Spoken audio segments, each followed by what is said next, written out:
Chapter 488. Oh no. The next moment, the numbness from the ionization in the air disappeared. A huge gap appeared in the center of the electric net defense circle. The electric potential difference caused a high voltage to break through the air, forming a dazzling electric arc that bombarded the intruder's body. It was also at this moment that Gao Meng clearly saw the withered face revealing a satisfied smile. The intruder's body suddenly burst into flames, but the flames were a demonic dark red. In this strangely restrained flame, the figure's body instantly turned into ashes from the shoulder down, but the head and face remained intact. The red light from the facial orifices was so bright that it made one's scalp go numb. Gao Meng saw the red light shooting out from the withered head's eye sockets, brushing past his shoulder and heading straight for Ouyang Chen, who was still in a meditative state. His scalp was about to explode. 4 rays of clear light rushed out from his body and formed a defensive barrier. He had indeed intercepted it, but the feeling of contact between the two parties made his heart sink. The seemingly fierce red light was almost like nothingness when touched. It had no impact at all. Gao Meng tried his best to detect the real situation. With his B-rank psychic ability, he could vaguely feel that there seemed to be a buzzing sound at a deeper level of interference from the red light. It was as if a giant crossbow had been set up with its tendons stretched open, accumulating an immeasurable amount of power and aiming in Ouyang Chen's direction. The clear light barrier formed by Gao Meng's talismans not only did not obstruct the opponent, but it was like a ruler that helped the opponent to adjust his position in the depths of the void until he fired. At this moment, Gao Meng's mind was blank. He only felt that the clear light barrier he had set up was like 4 layers of thin gauze clouds that were instantly blown away without a trace. There was only an extremely tyrannical pure power that tore through the void and penetrated straight down. Perhaps it was only for 1,000th of a second, but an intense light burst out and a destructive power erupted in an instant. The sound of the explosion was like thunder, and the structure of the building where it was also collapsed. Gao Meng let out a muffled groan as his body was blown away by the impact of the storm. Along the way he collided with many tables and chairs in the air. More than 100 protective talismans spontaneously ignited, but the sky was still dark, and he did not know where he was going. In the end, Gao Meng fell on the ruins of a console, bricks and rebars. His whole body was in pain and his ears were still ringing. He had lost his sense of balance. What was even more tragic was that his soul power was forcibly pushed out of the abyss by the powerful impact. It bounced out from the deep layer all the way until it reached the shallow layer closest to the material plane. Only then did it barely stabilize, but it was still a little blurry. However, he couldn't care less about these things. He gritted his teeth and struggled to get up. He wanted to see the consequences of the impact. However, because he had not completely digested the impact, he could not focus his vision for a moment. His vision swept across the surrounding area in a daze, and he was confused by the broken and messy buildings. After swaying a few times, he finally figured out the central area that had suffered the heaviest damage. He locked onto the decayed head that was still floating in midair. Extraordinary. The destructive effect on the material plane and the tyrannical impact on the mental plane combined to form a terrifying oppressive force. This was the level of an extraordinary. Of course, Gao Meng knew the despairing gap between an architect and a transcendent. But at this moment, there was no place for fear in the surging emotions in his heart. He just let out a howl and rushed up. However, before he could get up, he suddenly turned his head, turned his eyes and looked back and forth. Suddenly he let out a laugh and couldn't help but laugh. Where's everyone? Although 3 to 5 floors of the building had collapsed and become unrecognizable, this was the Shangding building without a doubt. The problem was, where were the permanent staff members here? Where were the engineers and technicians of the maintenance team on the 13th floor, which was full of laboratories? If it had really been bombarded, this place should have been a mess of casualties. However, other than the miserable ruins and him, there was not a single living thing around him. It was cold, bleak, eerie and very strange. But Gao Meng liked it very much. He slapped his thigh and laughed completely. This was the logic world. This was clearly a spatial fault. Moreover, according to the stable structure of the void around him, he had not suffered a fatal impact. This proved that Ouyang Chen was still alive and well. He was able to maintain this magnificent and rigorous magical world. Ouyang, where are you? Where I am. Ouyang Chen's reply was timely. At the same time, his figure appeared in the void where only the withered head was left. He was still wearing the white coat he was used to wearing in the laboratory. His entire body was spotless and he looked rather calm. Gao Meng laughed and cursed. He followed the edge of the broken crack and with a few leaps, he returned to the 13th floor. He didn't know how the logic world was set up, nor did he know how Ouyang Chen was able to take care of both sides and complete such an extremely difficult technical move. It could be said that his heart was filled with question marks, but in the end, he only spat. "Are you filming? Why did you end up like this?" Sorry. I kept trying to wrap something up, but I didn't succeed. Instead, I gave the other party a chance. In a moment of desperation, there was a problem with the Qi identification and I got you involved. It's my fault. Gao Ming didn't really understand and could only stare at the first question. Which thing? Ouyang Chen didn't speak again. During this process he didn't move his gaze. Gao Ming looked over and stared at the withered head. At this moment, light flowed and overlapped in Ouyang Chen's eyes. The effect of his extraordinary power directly caused the brightness and darkness of the void in front of him, the layers, the structure, and the dimensions to change. This caused the area where the withered head was to become transparent. The unrecognizable laboratory ruins turned into an illusory silhouette, including the withered head itself. However, as the transparency increased, a turbid mist-like shadow gradually appeared in the area where the floating head was. It was generally a dark gray color and there was a faint smoke billowing at its edges. Gao Ming's gaze was unconsciously attracted to it. After looking for a long time, he felt that something could emerge from the irregular shadow at any time. Right now, the billowing smoke was perhaps the poisonous breath. Therefore, Gao Ming understood what Ouyang Chen meant when he said he didn't succeed. This shadow was clearly something that was independent of the laws of the logic world. It was like an eroded wound that destroyed the integrity of the logic world. Oh, could it be that the extraterrestrial ballista came from here? It feels a little familiar. I think it was that time at Frost River Reality? Gao Ming was talking about the battle with the Order of Justice at the Frost River Reality flagship store on Fudong Avenue last month. Although he had not personally participated in the battle, he had seen the relevant reports. The circle of shadows before him was vaguely similar to the giant shadow arm that had turned the logic world upside down. However, the one in Wang had attracted at all costs was like a demon from beyond the heavens. It was valiant, berserk, and unparalleled. The shadow in front of him had only eroded an opening and built a channel to transmit and control power. It seemed to be lacking in terms of level. As he spoke, Gao Ming looked at the unrecognizable building. He had fallen all the way down just now. He knew that at least 4 or 5 floors had directly collapsed. Even if the building was created from the logic world, its structural strength would not be any less. A single strike was enough to destroy it to this extent. It was not much different from a tactical missile.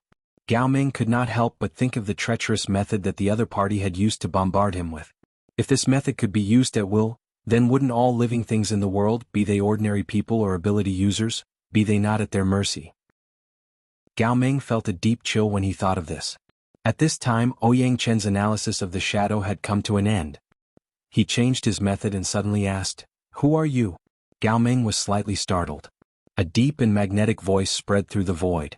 A lucky explorer, a clumsy researcher, but also a qualified businessman. One could see that even though the withered head was only an outline under Ouyang Chen's analysis, it still made a clear and sinister smile. It was a stark contrast to the pure and deep voice that possessed an extremely professional style. It was this floating head in the shadow that became the medium for both parties to communicate. "My career has just started. I need to find a few investors to share the risks. I came uninvited today to recommend myself. I hope President Ouyang doesn't mind." Ouyang Chen calmly responded, "I mind very much." "Then I'm really sorry.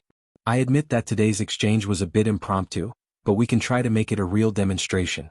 President Ouyang is a veteran extraordinary. You have exceptional insight.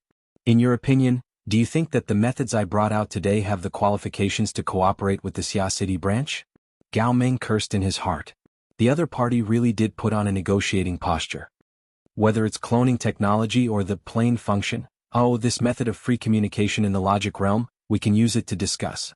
I believe that the Xia City branch has enough capital to carry out an exchange.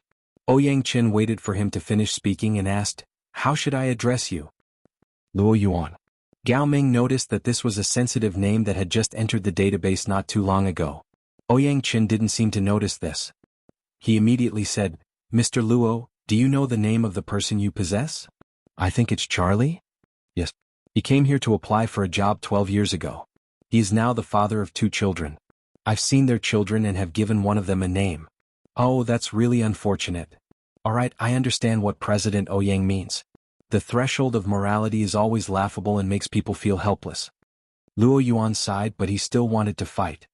As a whole, don't you think the Xia City branch needs to discuss? I think there are many people in Xia City who need to know the right to know. For example, Elder Yu Gang. He is old. Doesn't he want to prolong his life?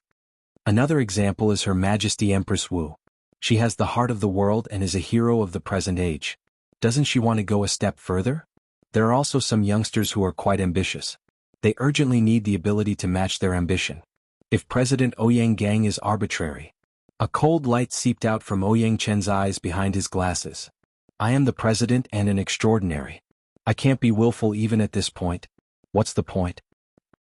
Alright, I was thinking too much. The withered head opened and closed its mouth, transmitting Luo Yuan's deep and melodious laughter. Perhaps President Ouyang and I are incompatible. Nothing will come of it if I stay here with you. Since this is the case, the intentions of other investors are very important. Therefore, I have another question. President Ouyang was able to turn over in time once. Can you turn over a second time? Ouyang Chen stared at the shadow behind the head in silence. I'll sell myself and boast for a moment. In some areas, my plane is more convenient than the president's psychic wave network. It's much more convenient. Amidst the loud laughter, the withered head that Luo Yuan controlled turned into smoke and dissipated without a trace. At the same time, the color of the shadow faded away. It gradually merged with the background of nothingness and returned to nothingness. The hole that probed into the logic world was closed by the other party. Ouyang Chen's eyes focused. He didn't say anything. He waved his hand and the void structure of the logic world disintegrated and returned to the plane of reality along with Gao Meng. In the blink of an eye, they were surrounded by the buzzing of the maintenance team's laboratory. At this time, the group of technicians were still in a daze. They were restless because of the emergency mode. When they saw Ouyang Chen and Gao Meng, who had disappeared for almost 2 minutes, appear again in their original positions, some people couldn't help but cheer. At this time, the ability users who stayed behind in the Shangding building had long since been alarmed. Elder Yu, who had been recuperating on the 12th floor, directly sent over a telepathic inquiry. But Ouyang Chen didn't have the time to explain. He just said to Gao Meng, "You take command." Then he entered a meditative state. Gao Meng was a bit confused, but he knew where he should put his effort. He immediately pressed the control panel and issued an order. Enter resource protection mode in all areas except the municipal square. Increase the interference rate of the Kuwang Communications building with all your strength. Request the SCA to provide support to the energy center. No, bypass them. Just use emergency authority. Hurry. These words were transmitted through telepathy. If it could be done directly, it was done at the first instance. At the same time, he received the latest data. Interference rate 20%.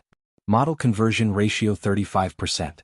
It was already amazing to be able to reach this level in the beginning. But after seeing Luo Yuan's inconceivable dimensional ballista, Gao Meng felt the corresponding numbers completely stagnate. Then he thought of something else. He directly transferred the command to the mission channel and sent an alert to the Kuwang Communications building. Move irregularly. Don't stay where you are. Gao Meng really didn't know whether his judgment was right or wrong. But he knew very well that Luo Yuan's dimensional ballistic cannon technique would be 100% certain death if Luo Nan and the others stayed where they were. Only when he sent the command did he discover that the other side had already begun to move. The mission channel still retained the warning and command from 5 seconds ago. Luo Nan, the enemy is making a big move. Hurry up and leave. He Yuan, don't scatter. Format space synchronization. Cat eyes, bring the others. The group had already smashed through the side walls of the passageway and entered the office area of the building. The 3 deep blue walkers set up their formatting domain, wrapping Luo Nan and Cat eyes within. They sped along the way, getting farther and farther away from the landing pad. Luo Nan ran madly the entire way. The structure of his body and soul was a bit shaken.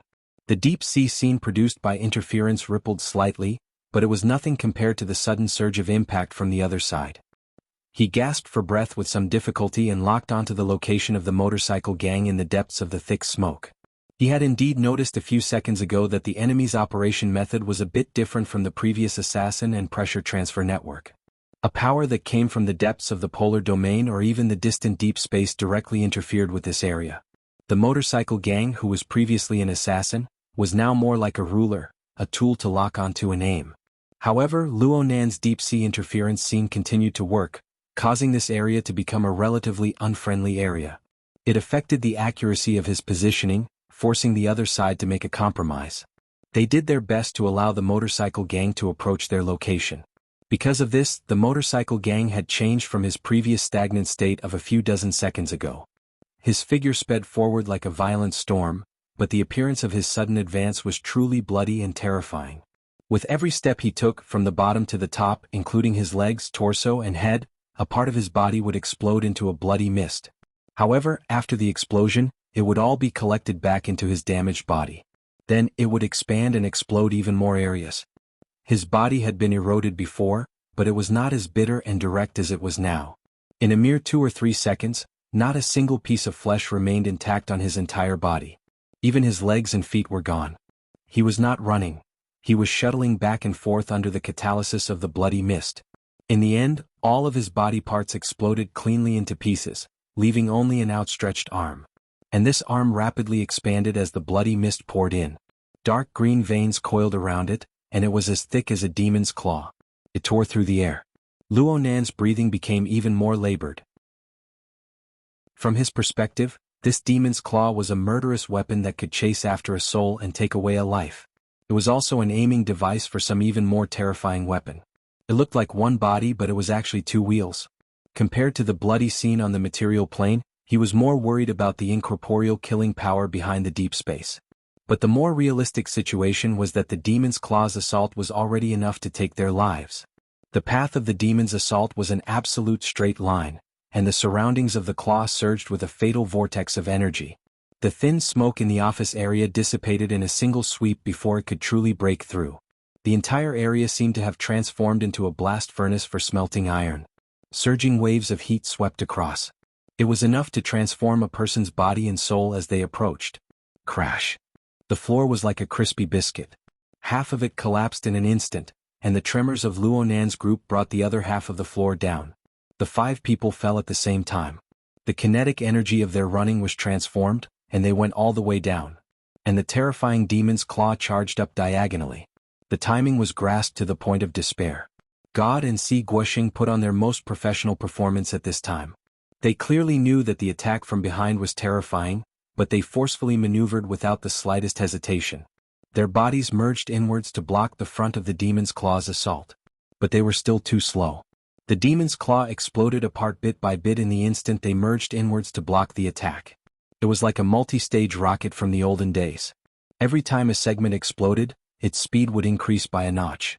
By the time all the flesh and blood of the single protruding index finger had exploded, this broken finger, which was about the size of a traditional bullet, had already broken through 7 times the speed of sound. It was like an electromagnetic rifle had opened fire. It directly passed through the gap between the 2 deep blue walkers that had yet to close up. It also pierced through the formatted domain and penetrated inside. Ding! An arc of light suddenly flashed, revealing an inconceivable trajectory. It accurately blocked the path of the broken finger, and then powerful kinetic energy instantly transformed into an ear-piercing sonic boom. Chapter 489. Interference rate 25%. Model conversion ratio 52%. Fluctuating. He Yuan wasn't like Luo Nan. Her senses could cross multiple dimensions to lock onto an unmanifested threat. But her combat intuition, honed over the years, gave her a premonition to deal with fatal threats. Aside from this, the concrete data reflected the problem even more prominently. The interference rate and conversion ratio fluctuated clearly. The rising momentum slowed, but the domain interference was still there. The great enemy was still there. It did not end because of the flesh and blood fingers exploding. This was a fatal moment. Luo Nan and the others fell from the collapsed floor.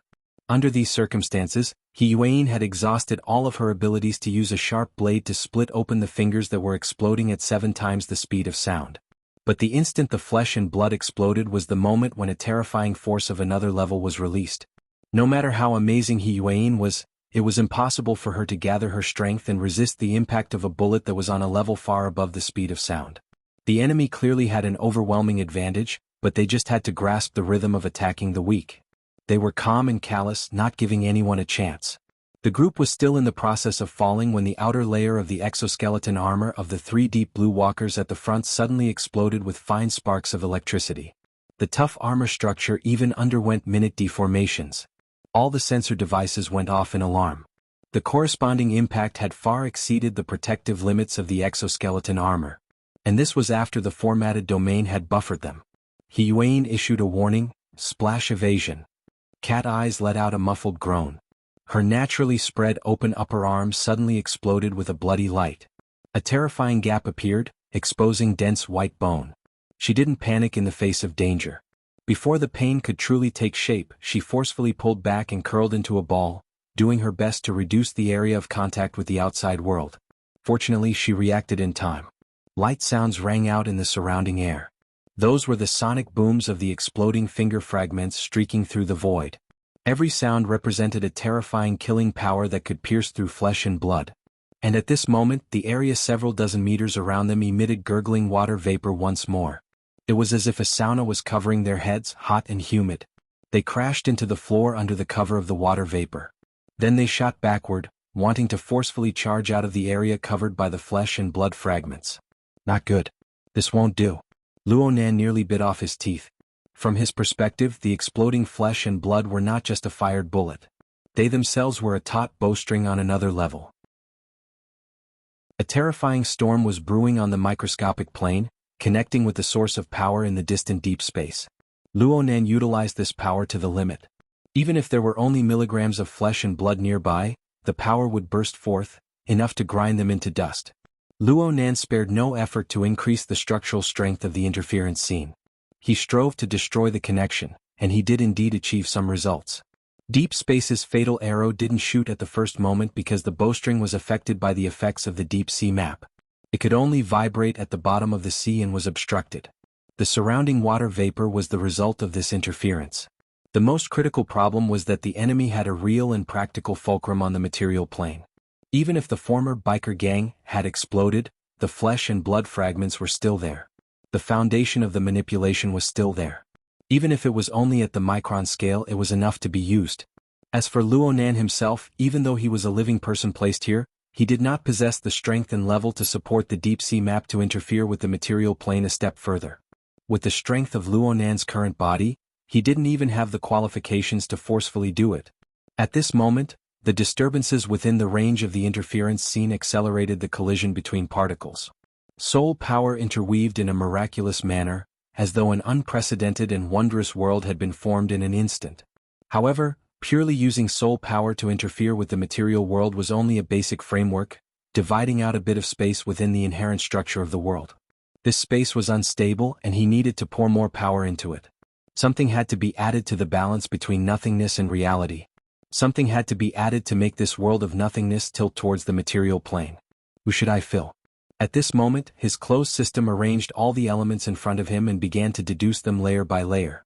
His thoughts might have spun thousands of times, or it might have been a flash of inspiration that really allowed him to find a bargaining chip that he could either put in or abandon. The external neuron trembled. At the core of the condensation ring, an even finer and more intricate structure was formed. It guided the soul energy and interfered with the image of the deep sea. Luonan's mind went blank. Most of his accumulated soul strength was instantly sucked out and coiled in the void. It formed a new structure erected in the middle of two distant voids. A marvelous door opened, blowing misty clouds into the two unfathomable worlds of the void. One was the cloud world. The other was the image of the deep sea produced by the interference. Only the two had nothing to do with the real world. In the next second, an enormous hairy arm stretched out from the spatial door. Each arm was over 2 meters long, and it made a standard posture of cross-defense. Such an enormous being could not be more striking, even in the depths of the mist. However, the others were completely unaware of this, including Hiyuan, who was carrying Luonan as she ran. This was because Luonan pulled apart the distance between him and the surrounding people the instant the spatial passageway was erected. Perhaps it was due to the difference in dimensions. In any case, the independent space, which was abnormally active with water molecules, was truly supported. It was faintly discernible, faintly distant, faintly illusory. In the previous instant, the fatal arrow had been launched, casting the shadow of a certain world down. However, the process from the moment it was launched to the moment it landed had already become a mote. The mushed-mouth ape Yuan Yi's enormous arm instantly combusted in the region where water molecules were abundant. Perhaps it turned into ashes, or perhaps some charcoal remained.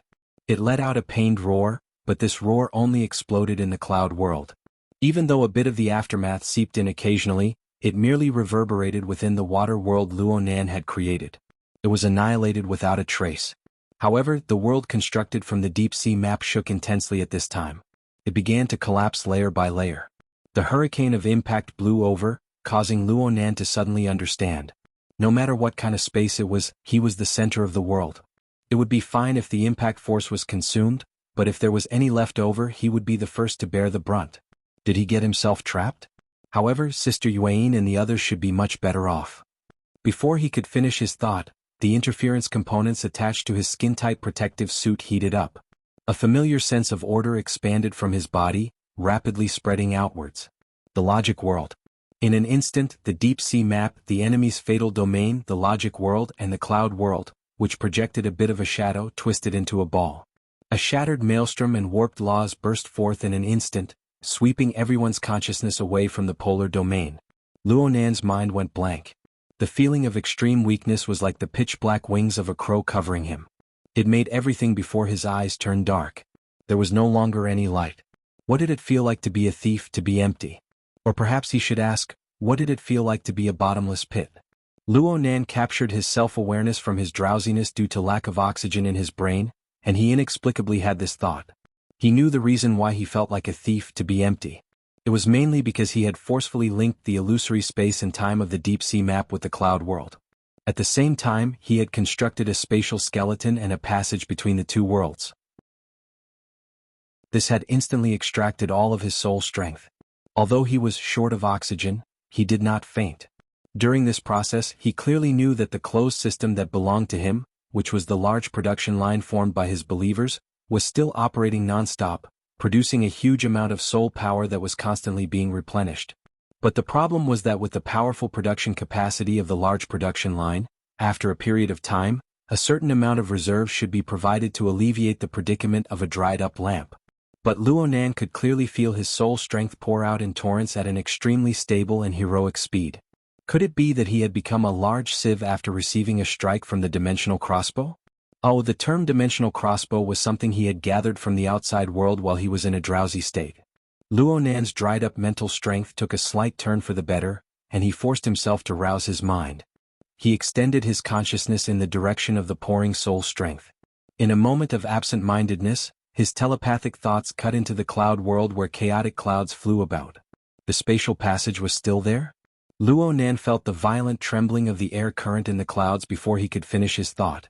The source was none other than Yuan Yi, who had forcefully blocked the dimensional crossbow's long-distance attack. Yuan Yi was swinging his already crippled arms as he roared madly. Admittedly, the destruction of his arms was one of the reasons for Yuan Yi's wretched cries, but the destructive power of an extraordinary was the source of his greatest pain. The mushed-mouth ape possessed an extremely powerful regenerative ability, but no matter how its wounded body regenerated, it was destroyed by the destructive power once more. This process repeated over and over again, bringing about enormous pain. Yuan Yi howled miserably to the heavens, and the enormous sound wave covered a vast area of several hundred kilometers.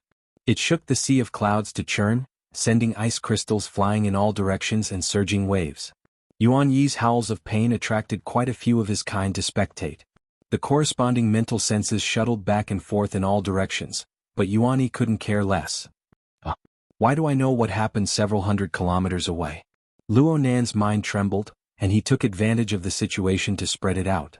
Soon he had a general understanding of what had happened. The soul cloak, the deep-sea scene. They had truly given him a great surprise. He had once believed that the deep-sea scene formed from interference in the previous battle had suffered the impact of the dimensional crossbow, and that it had broken down and collapsed. But from the looks of it now, there were still some skeletons left behind. The corresponding laws and powers also remained. It was just that the bit that remained was linked to the temporary pillar, Yuan Yi. It was struck by the powerful impact into the spatial passageway and poured into the cloud world. It would have been fine if this was all. With its incomplete structure, it would naturally collapse without the support of sufficient interference power.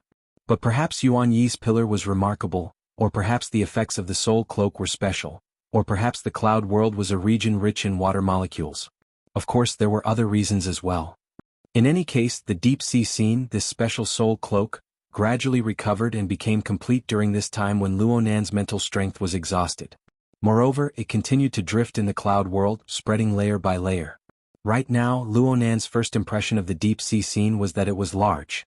It was inconceivably large. For a time, he was actually unable to calculate just how wide of a region this special soul cloak covered after drifting and spreading over this period of time. He only knew that the range of his mental senses, which he was once so proud of, was like a temporary shack when compared to this vast region. It was similar to the enormous metropolis of Xia City. He just wanted to use the range of his senses as a standard unit of measurement, but this unit was so small that it was meaningless. In this way, the source of the bottomless pit was revealed.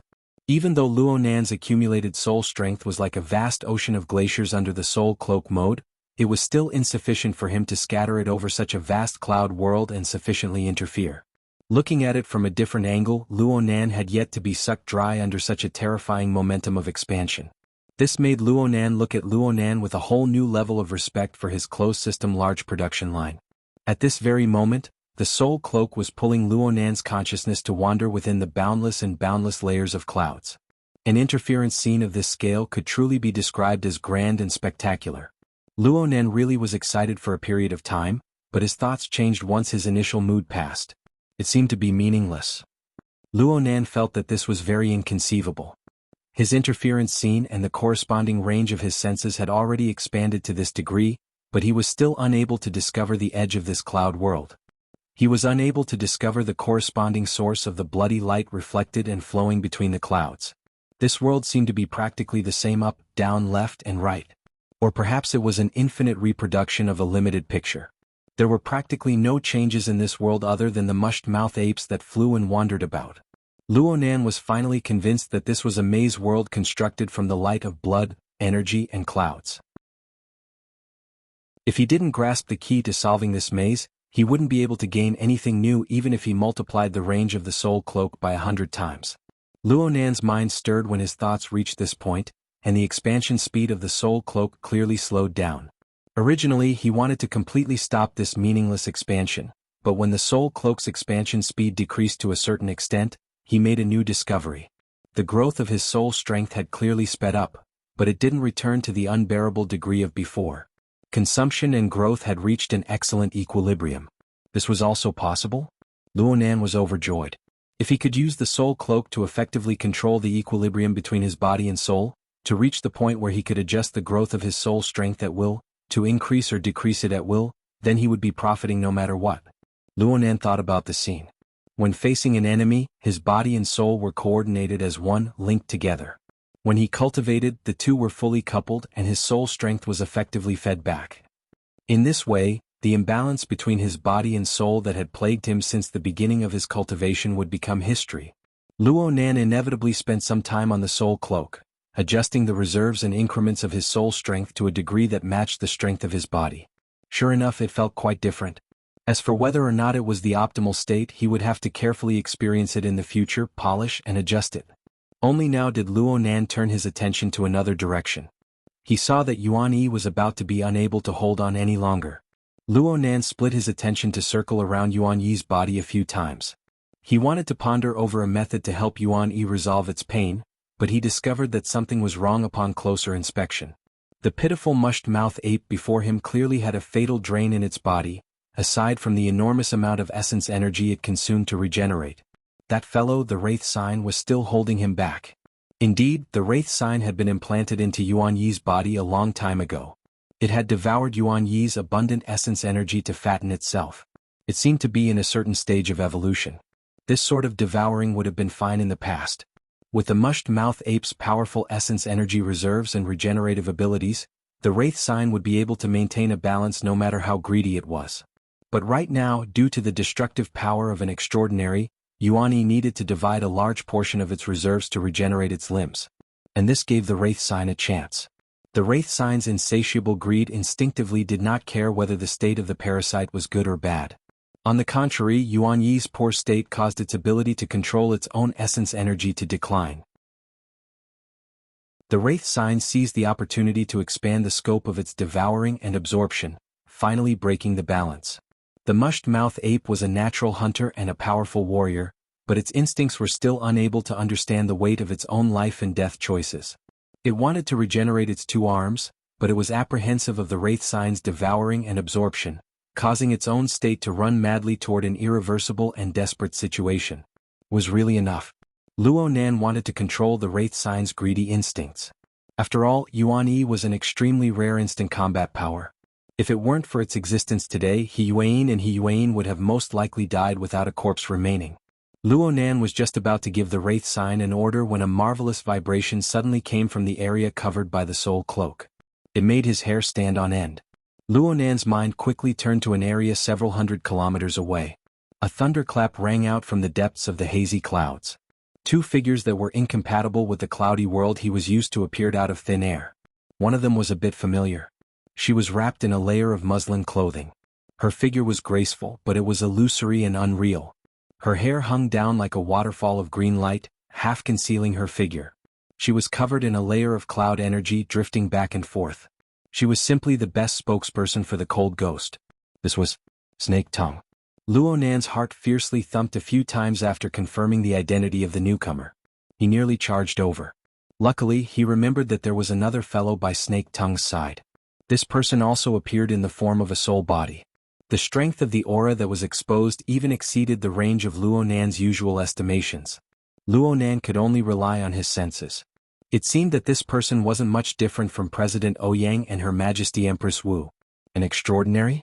Luo Nan's thoughts were still unclear when the air over there vibrated. The deviation in direction is too great. It's at least 300 kilometers. There aren't more than 3 people in the inner world who are able to warp space-time and realize the teleportation of soul bodies. Not to mention that the spatial structure of this world is completely different from that of Earth. Secretary General Gong is too modest. Snake Tongue's tone was indifferent as she spoke flattering words. She didn't know that their conversation had already been transmitted several hundred kilometers away through some inconceivable channel.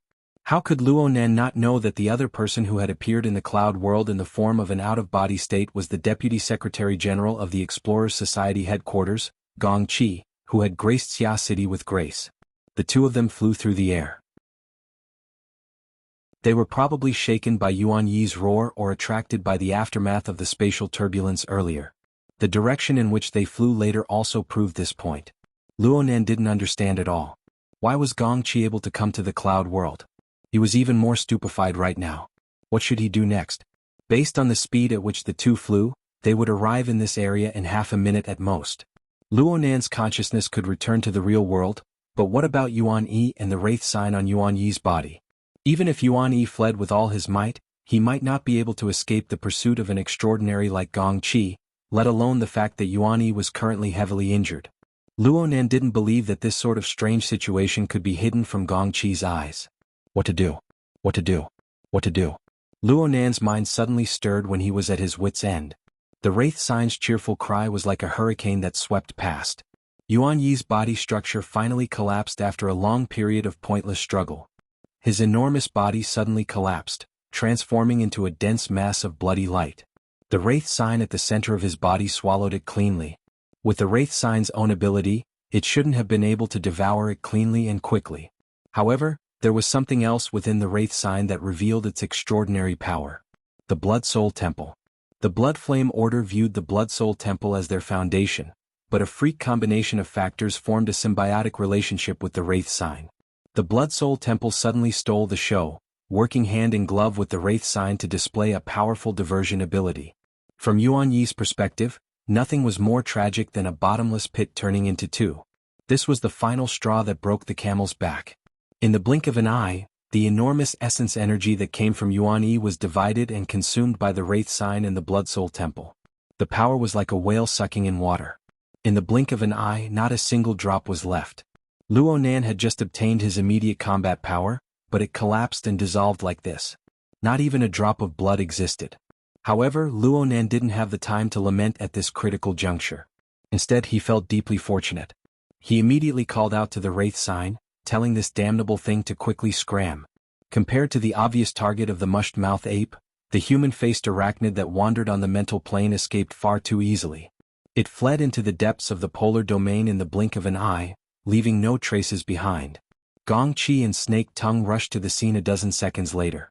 All they saw was the scattered wisps of cloud energy and the remnants of the mushed-mouth ape's essence energy that flooded the cloud world. Aside from this, there were no other traces that could be traced. In the real world, on the bed of a suite in the Shangding building, Luonan opened his eyes and stared straight at the ceiling. The joy of escaping with his life had already been erased. All that was left was the deep silence and restlessness of the bottom of a trench. Was he lucky? Lucky my ass. Gong Qi and Snake Tongue. His cloud world, the mystical place that his mother had used inconceivable methods to guide him to, had actually been invaded by these two. They had wantonly searched, polluting the purity of that place. They might even have destroyed the clues his mother had left behind. He could not allow it. He absolutely could not allow it. Under the effect of Luonan's emotions, the sealed system's large production line trembled. Cat Eyes, who had a closer relationship with him, sensed the abnormality and took the initiative to contact him. What's wrong? Luonan didn't respond. He didn't know how to respond. He just continued to struggle with himself. Even if he loathed and hated, reality was right there. Disregarding Snake Tongue, Gong Qi, who had somehow entered the cloud world, was a genuine extraordinary. His strength was robust beyond compare. With Luonan's ability, how should he deal with him? How should he expel or even exterminate him?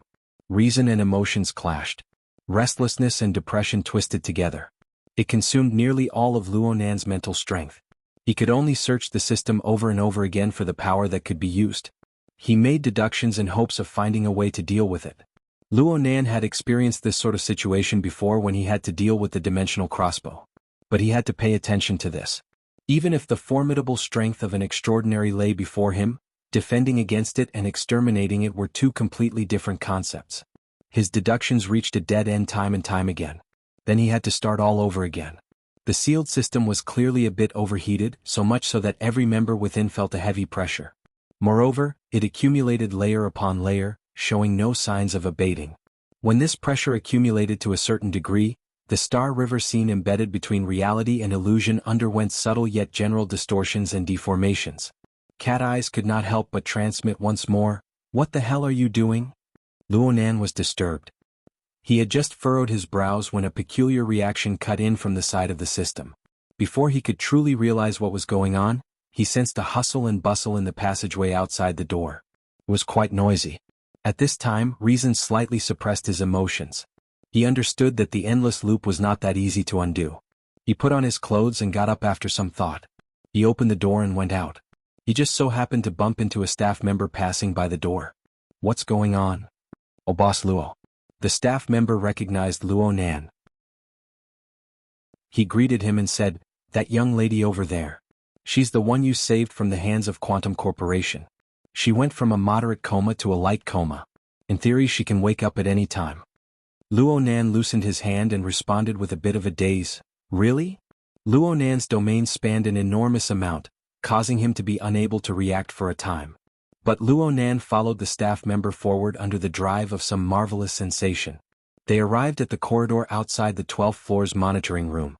He looked at the girl on the bed through the enormous glass wall. The girl lay there quietly. Her breathing was steady. All sorts of equipment were disregarded. It was as if she was sleeping soundly every day. Chapter 490. For now we don't know why we are special. For the time being, we will regard the unknown as our final destination. Thank the laws for allowing our souls to appear. We will be fettered in the end. Perhaps one day the answer will be clear and we are already on our way. The oppressive sound of the steam whistle pierced through the waves and the dust floating in the air.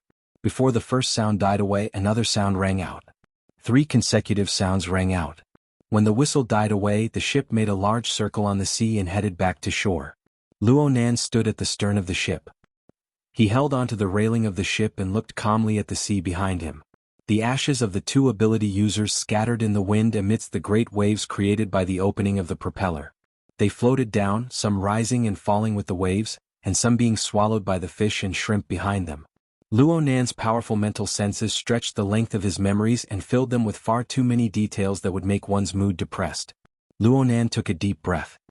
His pure black suit was wrapped tightly around his body, making it a bit difficult for him to breathe. Did you know? Ability users can't be buried. Even if they are cremated, their ashes must be thrown into the sea. This is because none of us know whether or not we will be dug up by some madman in the next moment and sent to a laboratory. Zhang Yingying stood to the side, her elbows supporting the railing.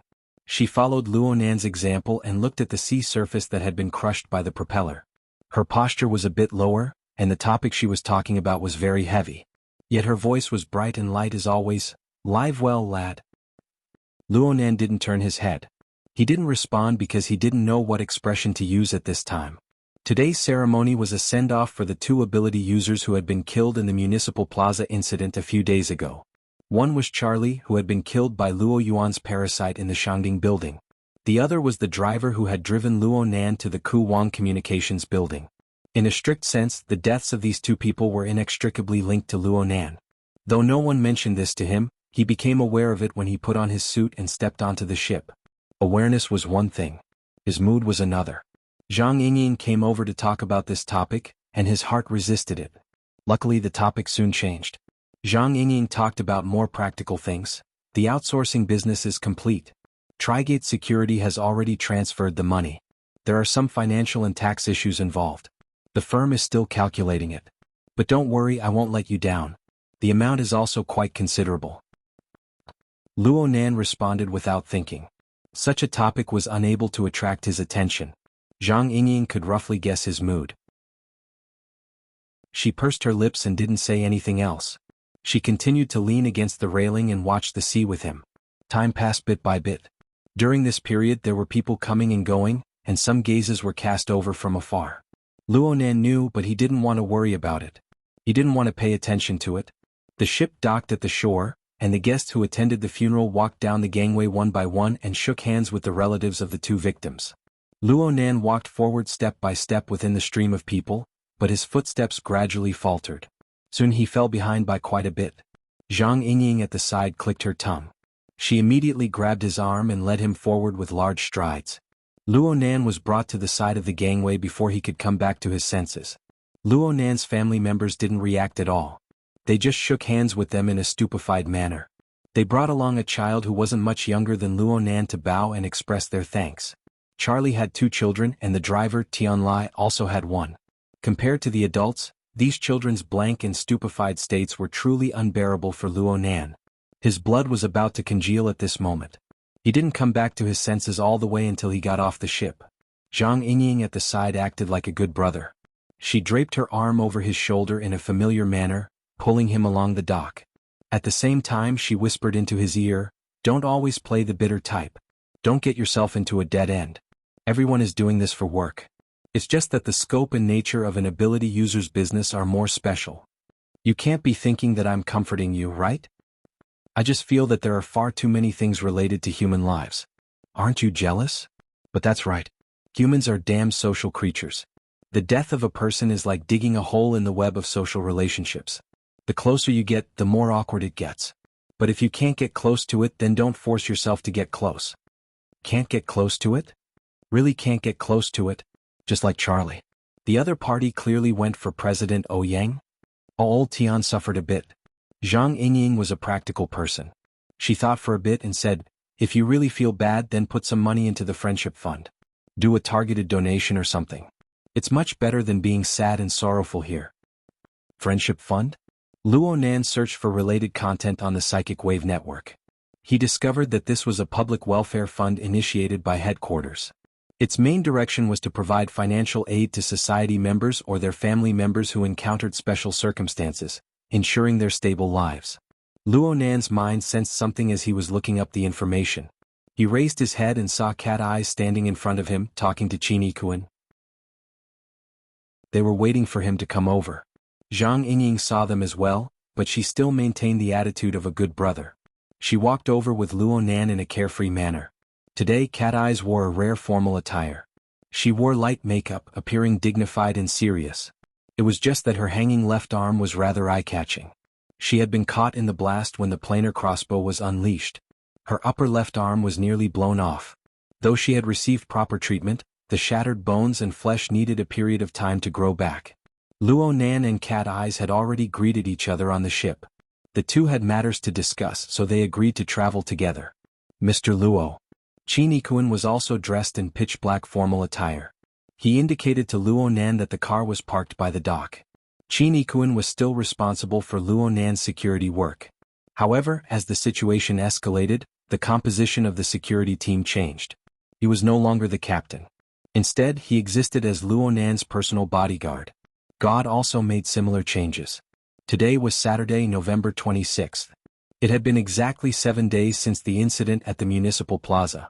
Luo Nan did not attend class today, but he had matters to attend to at school. This was part of the planned itinerary, so the car was already prepared. Zhang Yingying giggled, "You don't mind if I hitch a ride, right? Take me to the cliffside section of the Huanhai Highway. It's very fast. It's only 2 steps away." Cat Eyes turned her gaze to look at the two with their arms around each other's shoulders. Her gaze then fell on Zhang Yingying's face. "You're going to the bottom of the sea to train in seclusion again? You're getting more and more desperate." "Sister Cat Eyes." Zhang Yingying released her arm from Luo Nan's neck. She walked forward and hugged Cat Eyes lightly. She giggled, "I'm the one who cherishes my life. I can tell from your appearance that you're going straight to the gates of hell, not cultivating for 3 days. I think it's more like, someone is by my side but I'm going to the gates of hell. If you cherish your life, shouldn't you stay far away from someone?" The two were friends who played the wilderness game together. Their friendship was quite good and they often contacted each other. They spoke very casually. A certain someone who was unjustly implicated felt even more stifled. He immediately got into the car. Gauda was in the driver's seat. Under normal circumstances, Qin Ikuan and Luo Nan should be sitting together in the back. It would be convenient for them to deal with dangerous situations. But Zhang Yingying sat next to Luo Nan when the car door opened. She even stretched comfortably. The bulletproof SUV really did have this amount of space. Qin Ikuan could only get into the car from the other side, squeezing Luo Nan in the center. Cat Eyes was already annoyed with a certain someone. She happily sat in the front passenger seat. It was spacious and clean. The car started, and Zhang Yingying moved closer to Luo Nan and whispered into his ear, "You've been quite familiar with Cat Eyes lately. You want to take advantage of her?" "Oh, I'm asking for advice." Luo Nan was very familiar with lying. Zhang Yingying sneered, "What advice? All-encompassing perception?" She stuck out her tongue after speaking, apologizing to Cat Eyes. Cat Eyes didn't care at all. "I don't have all-encompassing perception, but long-range perception is quite decent. I just learned the dripping sword. If I can use it to achieve long-range killing, then it will be more suitable for my path." "What do you mean I know?" "I don't know."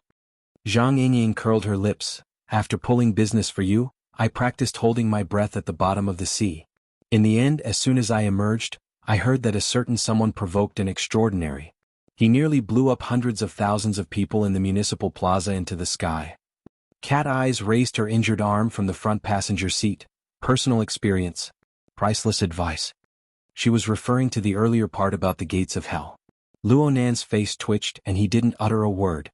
On the other side, Qin Ikuan couldn't help but speak up. "This matter doesn't have much to do with Mr. Luo. In the end, the enemy is just using Mr. Luo to draw attention. Their target is still President Ouyang. But even the president has times when he can't take care of everyone. When immortals fight, mortals suffer." Zhang Yingying's conclusion hit the nail on the head. "Frankly speaking, if you think they died because of you, then that means you believe yourself to be an extraordinary immortal. The world revolves around you. Arrogance is the real problem. Get lost." Luo Nan finally couldn't hold back from retorting. Zhang Yingying laughed heartily. She was the same as a certain someone in the front passenger seat. They both had sharp tongues and were used to tearing at people's faces. However, she was an elderly person who was truly an optimist. She hoped that the people beside her would be happy with her. Zhang Yingying knocked on the car window amidst her laughter. "Thanks for giving me a ride. Just stop here. Right now, my place is truly a humble dwelling water cage. I won't be inviting you to be my guest." The car stopped, and Zhang Yingying bluntly used the back of her hand to pat Luo Nan's cheek. She was full of teasing. "Boss Luo? Wait until you truly become an immortal before you think about those boring things." She jumped out of the car laughing and giggling the moment she succeeded. She leaped over the railing and fell towards the sea below the cliff that was dozens of meters high. The waves shook violently, producing a muffled sound. Speaking of which, the white rainbow aura on her body had truly grown fiercer and fiercer. It had practically affected the appearance of her normal life aura. Presumably, she needed to seriously polish her control over it.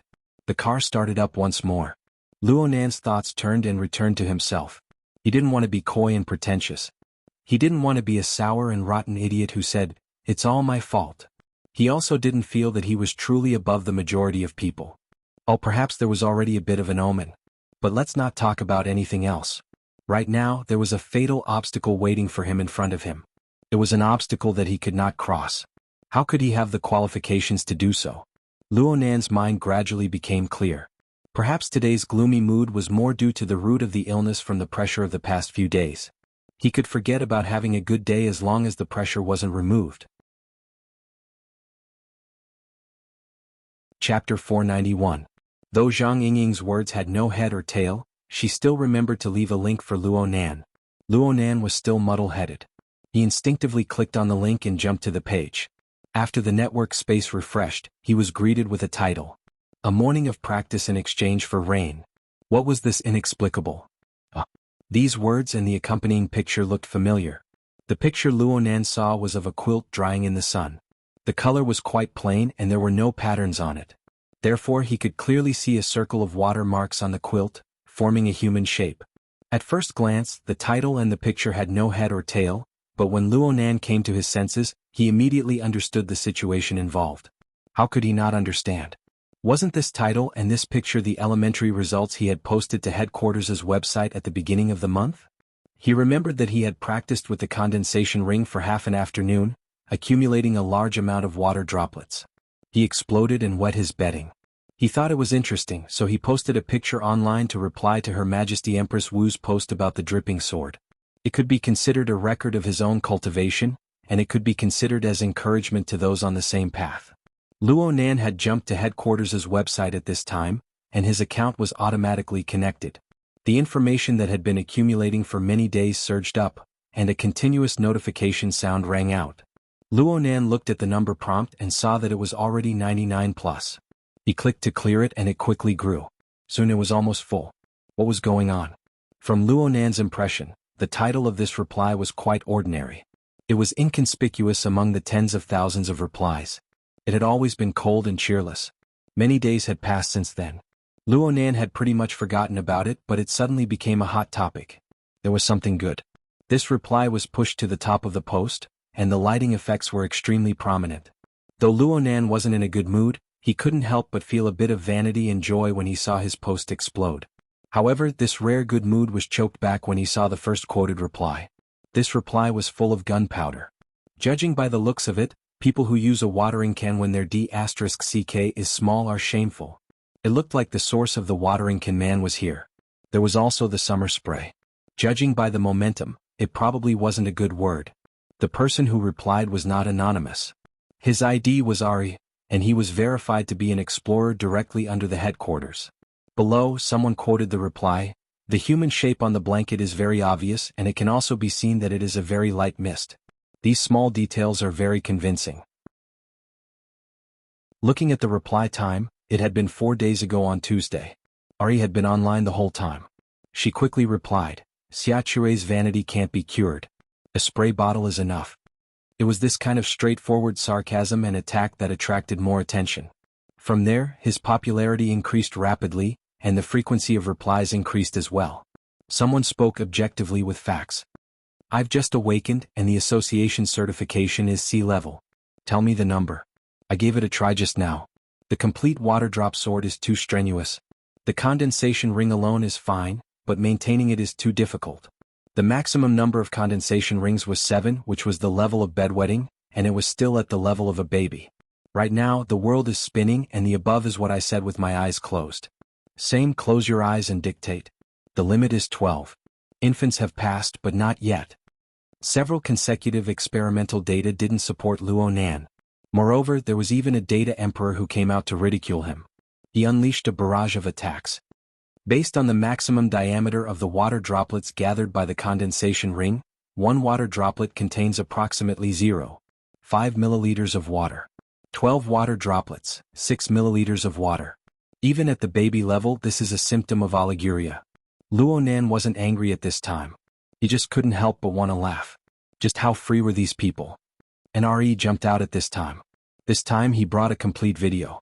He appeared on camera in person. I personally tested it. 91 in half an hour. If I keep this up, I'll be in trouble. This is a preschool level, right? Everyone knows my level, so I won't say much.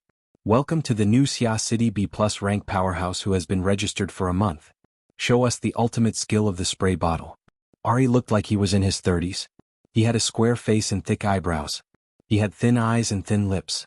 He looked very sharp. Luonan looked at Re's registration information. This guy was the more active and open type on the internet. He didn't mind information being leaked at all. He had all sorts of information. From the information he could be considered a veteran. He had been registered for 12 years. His combat strength had reached the B rank. He belonged to the architect level. He could be considered a core power in the society. Not to mention anything else, he was able to simultaneously control 91 condensation rings and maintain their consumption.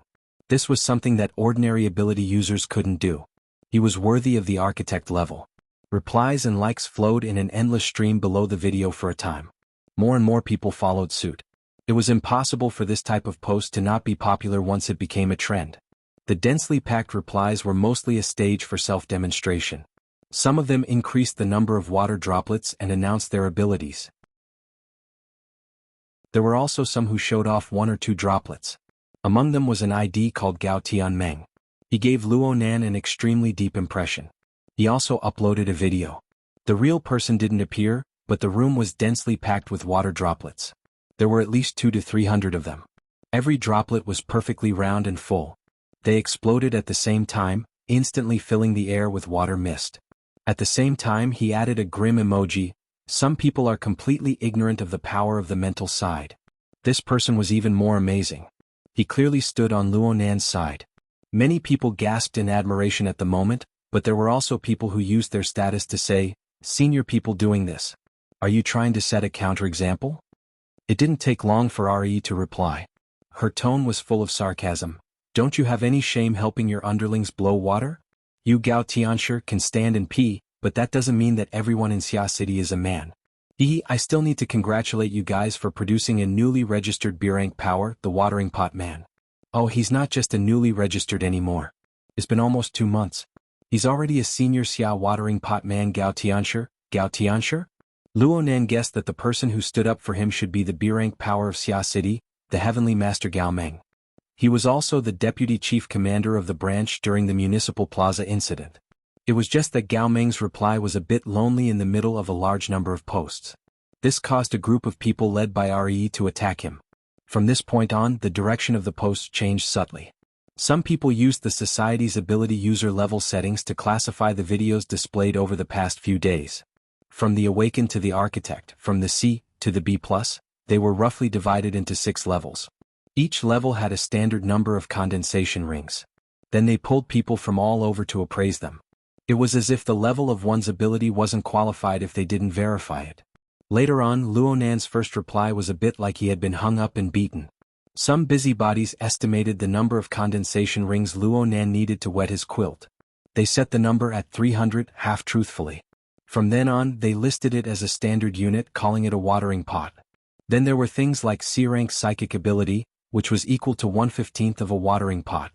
B-rank psychic ability, which was equal to 0.7 watering pot. Later on, they probably felt that the unit of watering pot was too complicated. Through RE's suggestion, they simplified it to blow. It was a step down from Xia watering pot. What was Xia watering pot? Luonan didn't quite understand the explanation. He could only give Zhang Yingying the same dumbstruck expression. So the internet of the inner world is also like this. I just sent a picture. Zhang Yingying replied in an instant, "It really is you. Hurry, hurry, hurry. Send a video back." What are you talking about? If this was 2 or 3 weeks ago, he really might have refuted a few times. But today he was already paying more attention to the level of the soul cloak when it came to the technique of the dripping sword. He was paying more attention to the interference scene, the deep sea world, and the like.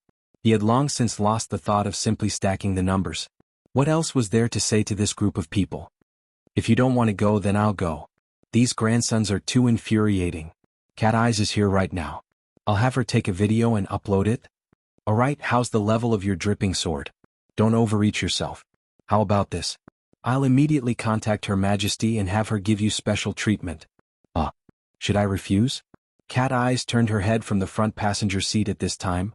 So it's you, watering pot guy. You have a head but no tail. You really do give our Xia City a lot of face. Mr. Luo is watering pot guy? Qin Yikuan was shocked to the side. Even God, who was driving the car, was paying attention. Only now did Luo Nan discover that the influence of this absurd hot topic on the internet was quite extraordinary. Is this important? People have come knocking on our door. You tell me if it's important or not. Let's put it this way. I'm a C-rank psychic ability user. Then you say that my ability is 0. 1. Is it okay if I beat you up? Xia City's blowing pot guy is referring to Xia City's blowing pot guy. Don't you see that the people who are using this unit are all well-known figures of Xia City? Aside from President Ouyang and Her Majesty Empress Wu, who don't dare provoke them, everyone else has a price tag. There were tens of thousands of replies. Luo Nan couldn't flip through them all in a short amount of time. He only noticed that there really was such a reply after Cat Eye's reminder. It listed Old Man Yu, Mr. Bite, Gao Meng, Horn Demon, and other B-rank powerhouses of Xia City. There were also some C-rank backbone powers. All of them were arranged into a list, using the blowing pot guy standard one by one. Even fleshly bodies like Giant Arm and Crag Burst were inexplicably converted. They were grandly displayed on the list. For a time, his eyes were filled with words like 1 blowing pot guy, 2 blowing pots, 0 blowing pots, and so on. Afterwards, Ari's expression became even more arrogant. I welcome watering pot guy to come and clear his name. At the very least, you should post a video like Teacher Gao. We can adjust the standard according to reality. If you really can do it, then I'll kneel. Of course, if Her Majesty Empress Wu personally comes, then I'll kneel and lick her. Otherwise, please come out and slap yourself in the face. Xia City has been bragging for all these years. My bladder is about to explode. It's nothing if I explode a little. Chapter 492. What do you think, boss? How does it feel to be the Fuse? I feel like this nickname is much better than the Watering Can Man. Luo Nan found it inconceivable. It's such an obvious attack. Super doesn't care? Cat Eyes sneered. Isn't regional killing normal in this era of isolated cities? Headquarters has few people to do things, but there are many things to do. It's only logical that they can't manage it all. I understand. Luo Nan still remembered what Bamboo Pole had said during the supplementary lessons. Xia City had a clear atmosphere due to Ouyang Chen's existence over the past few years. There was also the establishment of the Psychic Wave Network, and there were special resources in the outer wilderness area. Xia City was at the apex of the various branches. The number of registered and resident awakened and above characters had always exceeded 1,000 for many years, exceeding the average by nearly 50%. And the rise of Her Majesty Empress Wu catalyzed this advantage, causing Xia City's status to become more and more special. Faced with this situation, other cities, especially headquarters, had a popular saying: the Xia City branch had independent tendencies. They could separate from headquarters at any time, start their own furnace and seize resources. Even if there's a regional conflict, why does it seem like RE has a grudge against me for killing his father? Things like public opinion have always listened to whoever has the loudest voice. Plus, some people have a strange imagination. They can nitpick and find a good entry point. Naturally, they can seize the opportunity to cause trouble. As for RE's unforgiving attitude, it's understandable. He's the disciple of Old Man Gong. Who? Gong Qi is the proud disciple of Deputy Secretary General Gong. He himself comes from a family of cultivators. It's said that before the Age of Distortion, his family was a famous family of spirit cultivators. They were proficient in black witchcraft. Right now, his father holds a position in several research funds of the society. He has a deep friendship with Gong Qi. Qin Yikuan had heard of this person before. Ari is the candidate for the head of the La Mo family. 10 years ago, she killed a target with a curse from 1,000 miles away. She became famous in one fell swoop. She and Snake Tongue are known as the Dark Witch Duo. Luo Nan raised his eyebrows as he listened to the information, but he didn't say anything. He just leaned back and looked at the roof of the off-road vehicle, deep in thought. Cat Eyes twisted her body and stared at him with interest to see his reaction. Do you think that the water inside is very deep? Speaking of which, Last time Gong Qi was in Xia City, he was given the cold shoulder. I heard that he went into seclusion after he returned and hasn't appeared in public since. The corner of Luo Nan's eye jumped. The information Cat Eyes spoke of was actually the information he had requested her to gather a few days ago. Today was the day to sort out and summarize the information. Who would have thought that this person would take the opportunity to say it out loud? Qi Nikuan followed and said, Mr. Luo, Cat Eyes is right. RE's attack came out of the blue. Their choice of target and timing are all questionable. There's also the dripping sword. The people in the car had personally experienced the battle a week ago. They had more or less experienced Luo Nan's attainments in the dripping sword. No matter how good Luo Nan was, he definitely wouldn't be as bad as RE said. Someone's setting the tempo, right? That's right. That's why Mr. Gao appeared in the middle to correct the direction, but those people circled back. Cat Eyes and Qi Nikuan continued their discussion.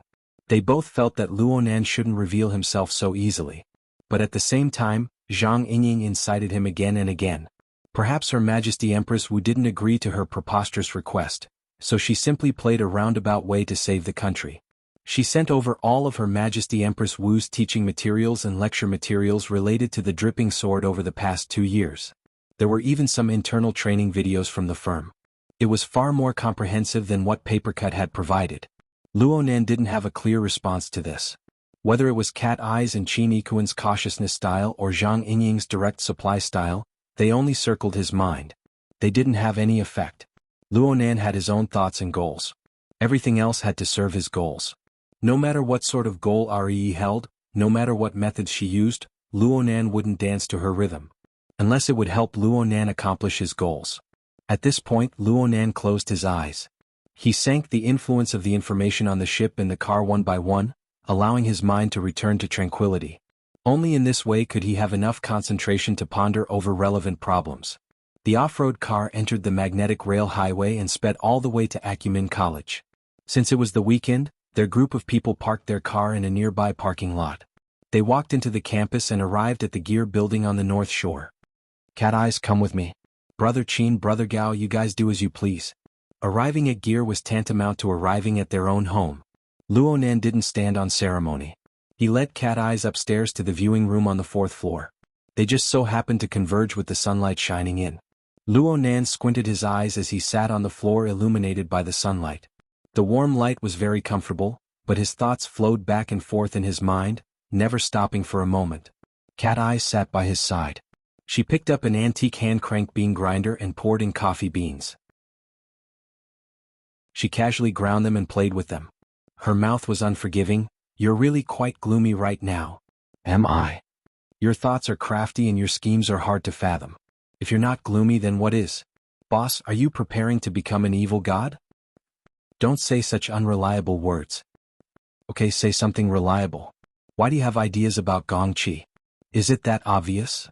If it's a bit more obvious, Qi Nikuan and Gauda can probably just report it. You can't really believe that the person who released the dimensional crossbow is related to Gong Qi, right? If you think this way, what kind of brain circuitry do you have? If that old man really had this kind of ability, he would have been the president of headquarters a long time ago. He wouldn't have been holed up in the position of Deputy Secretary General for so many years. You've already told me your reasons. What are you worried about? I'm not worried. I'm just unhappy that I'm doing stupid things with a certain someone. Hey, are you really going to sleep? Luo Nan didn't pay any more attention to Cat Eyes. Cat Eyes' role here was very simple, aside from intelligence gathering. She was there to help him cover up and let him do things calmly. Otherwise, with Qi Nikuan and Gauda right in front of him, it would be quite awkward if they saw anything. The side effect of doing this was that a few bad rumors would spread. Qi Nikuan and Gauda's mouths were tight, but Luo Nan and Cat Eyes had been traveling together in the same car and staying in the same room during this period of time.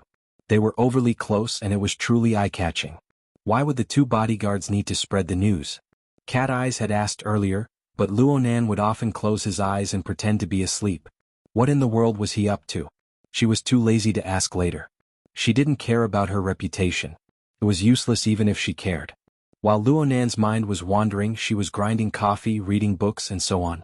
She looked extremely idle and bored, but she was actually using these small actions to adapt to the new changes in her body.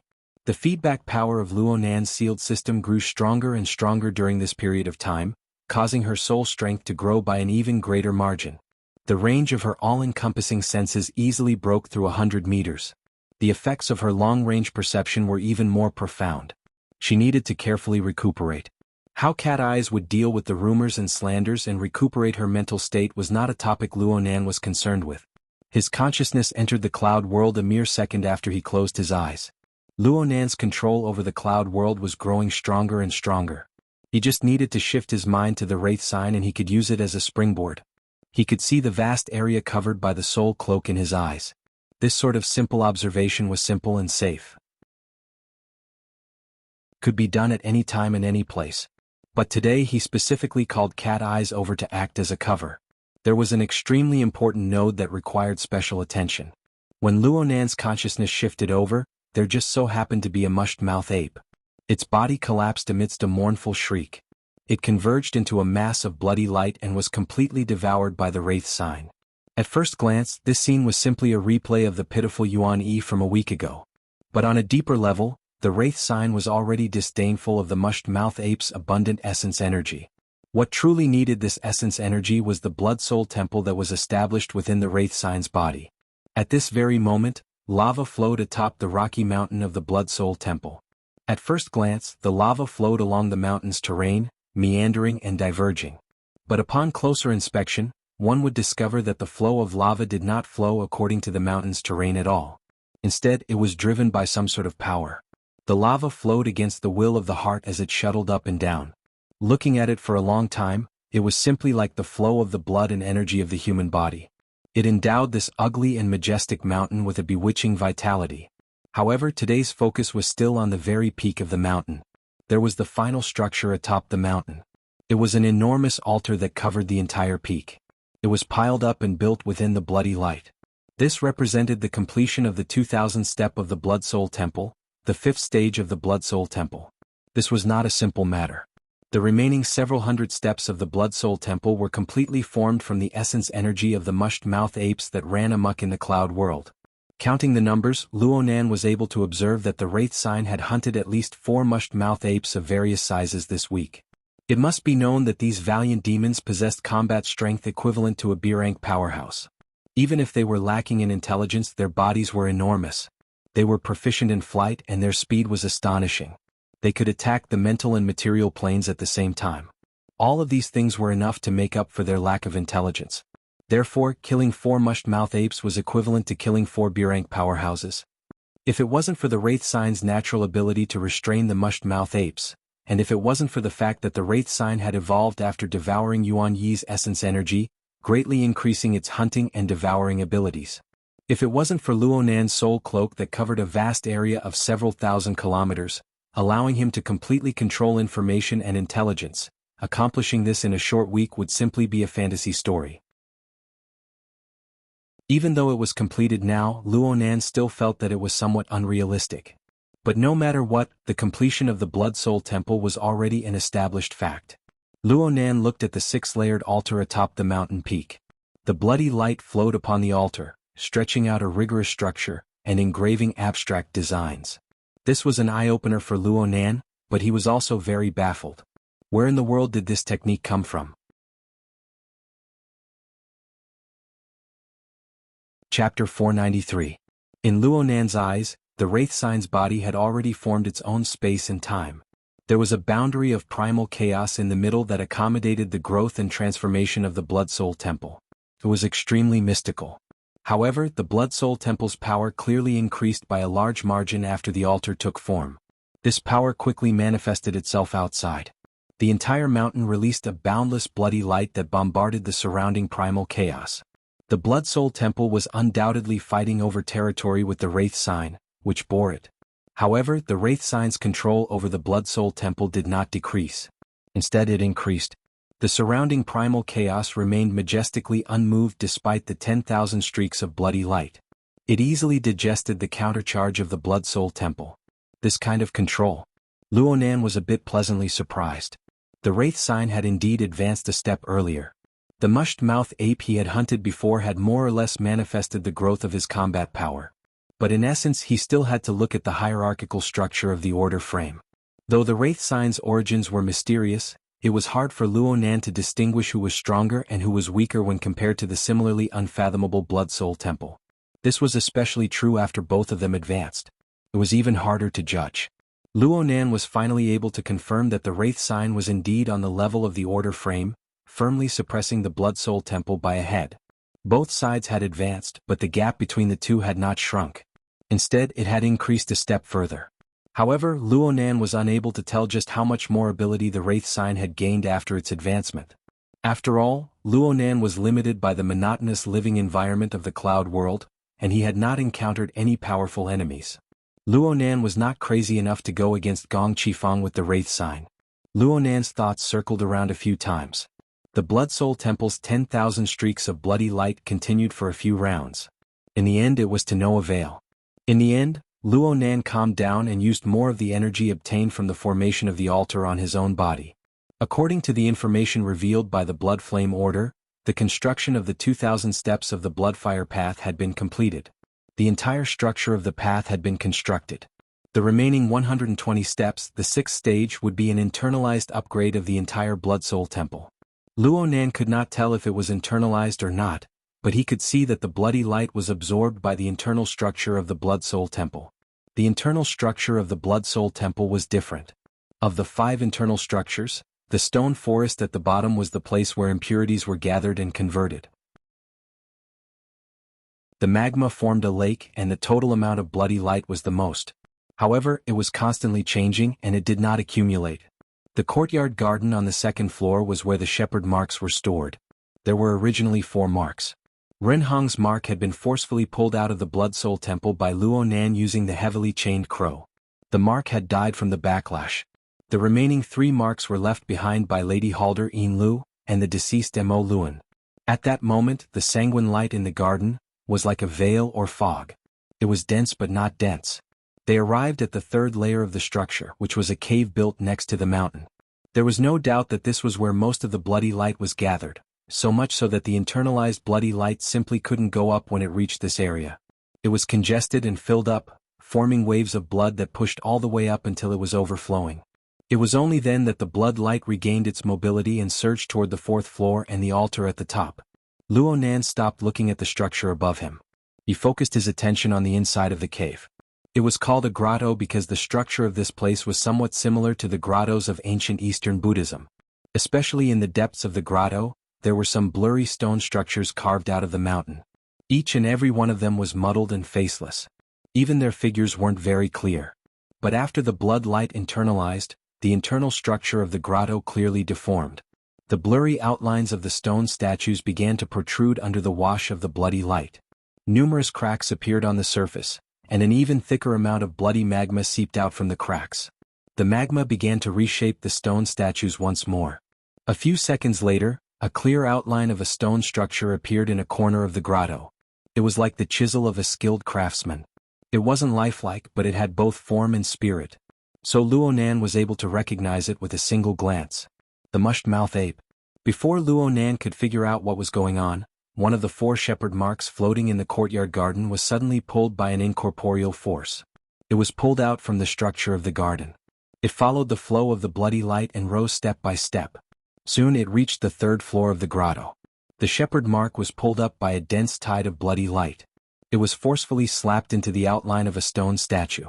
In an instant, bloody magma erupted from within. Cracks grew everywhere and the grotto trembled. In just a few seconds, another clear stone statue condensed in front of the mushed-mouth ape statue. It also had both form and spirit. Its entire body was that of a middle-aged man in his 50s or 60s. His appearance was haggard, but his posture was upright. Even though he was outlined by the mountain rocks, his facial features and expression possessed a fierce momentum. The bloody light lingered around the stone statue. It was a mixture of light and darkness. The light and shadow were unfathomable. Luo Nan's consciousness paused a bit before he dared to confirm. Mo Luan. Mo Luan, a senior elder of the Blood Flame Order who had fought Tian Bang, the super burner who was closest to being extraordinary, with his mysterious and unpredictable soul body of black smoke. Mo Luan, who had died many days ago. Luo Nan's consciousness remained within the grotto. It shuttled in and out, unwilling to leave. The stone statues weren't living people, but at this moment he could clearly feel a life force that was leaping and ready to move. This life force seeped out from the two stone statues. Of course, it was a bit different from a living person. Its order was much worse. It was more direct, more violent, and more destructive. This was most likely a mutation of the Blood Soul Temple's power. However, the most marvelous thing was that the two stone statues both originated from the Blood Soul Temple's power. There was a clear difference between the two statues. Not only did this grotto sculpt statues of Mo Luan and the mushed-mouth ape, it also faithfully reflected the differences between the two. From form to spirit, it touched upon various planes. It was truly inconceivable. Luo Nan's consciousness wandered about the grotto. It went back and forth over and over again. The more he experienced the subtle differences, the more he felt that there were some extremely profound truths within. It was to the extent that his mind unconsciously transmitted other thoughts. Such a mystical sculpting of the stone statue. Such a detailed reproduction of the aura. It couldn't be that it was just for people to admire, right? As a sacrificial tool of an order, it should have some more practical functions. Unfortunately, the people of the Blood Flame Order had already fled to D City, which was over 10,000 kilometers away. The wraith sign that bore the Blood Soul Temple didn't possess any intelligence. Luo Nan couldn't find someone to ask, so he could only ponder blindly. His consciousness circled around the grotto again and again, probing layer by layer. Occasionally he would use his telepathic thoughts to issue an order or something, but it was all to no avail. Could it be that he needed to chant an incantation or form a hand seal? If he needed the so-called secret technique of the Blood Flame Order, then things would be awkward. Luo Nan circled a few times, but he was unable to grasp the gist of it. He could only suppress the doubts in his mind and shift his consciousness away from this place. Right now, the Blood Soul Temple was very focused on internalizing the power of the bloody light into its entire structure. However, there were no signs of the final 120 steps of the Blood Flame path. Actually, according to the Blood Flame Order's plan, the Blood Soul Temple, which had already completed 5 stages, should have seized the Wraith sign long ago and become a part of the sacrificial tool. Just like Ren Hong, who had already died a clean death. He probably didn't understand why the Blood Soul Temple wasn't able to devour the human-faced arachnid, losing their best opportunity. When all was said and done, the Wraith sign had devoured the Blood Flame Order's mold, the human-faced arachnid. This result was destined. Hold on. According to this, there should be a difference between the current form of the Blood Soul Temple and the sacrificial tool. It was inside the Wraith sign's stomach, completely cut off from the outside world. It only relied on the essence energy that the Wraith sign provided to it to survive. Luo Nan didn't know what kind of effect this difference would have, but perhaps, should he try to spit this thing out? He definitely couldn't spit it all out. Who knew if he could control it? But if he could just externalize a portion of the Blood Soul Temple's power, it would be good to see the light and shadow effects. Luo Nan had long since been unable to restrain the curiosity in his heart. He tried to send an order to the Wraith sign. But then he felt that this order might be a bit complicated for the Wraith sign's intelligence. Luo Nan was pondering over how to simplify the order when the Wraith sign's ugly mouth suddenly opened wide and its chelicerae vibrated. A ball of red light rapidly accumulated and expanded within the deep hole of the gloomy mouth. It filled the entire mouth in the blink of an eye, but it didn't shoot out in the first instance. Instead, it was like a charging laser cannon. It continued to accumulate power. The power contained within the red light originated from the Blood Soul Temple. Luo Nan didn't know how the Wraith sign did it, but it was able to easily divide this rebellious and untamed power and accumulate it layer by layer. Luo Nan held his breath and calmed his mind, watching what the Wraith sign was going to do next. Perhaps a second passed or perhaps a bit longer, but the soul cloak floating in the cloud world suddenly trembled. The range was small, but it gathered all the movements within a range of several thousand kilometers. The environment was relatively monotonous. Although the range was wide, the amount of information wasn't great. Luo Nan quickly grasped the most valuable part of the information. Within the range of the cloak, there were the locations of the 47 mushed-mouth apes, the intensity of their power, and the relationship between their senses. And at this time, Luo Nan clearly sensed that the Wraith sign was aiming the accumulated red light within its mouth at the ape that was the least connected to the others. Target, mushed-mouth ape X. Distance, 1,723 kilometers.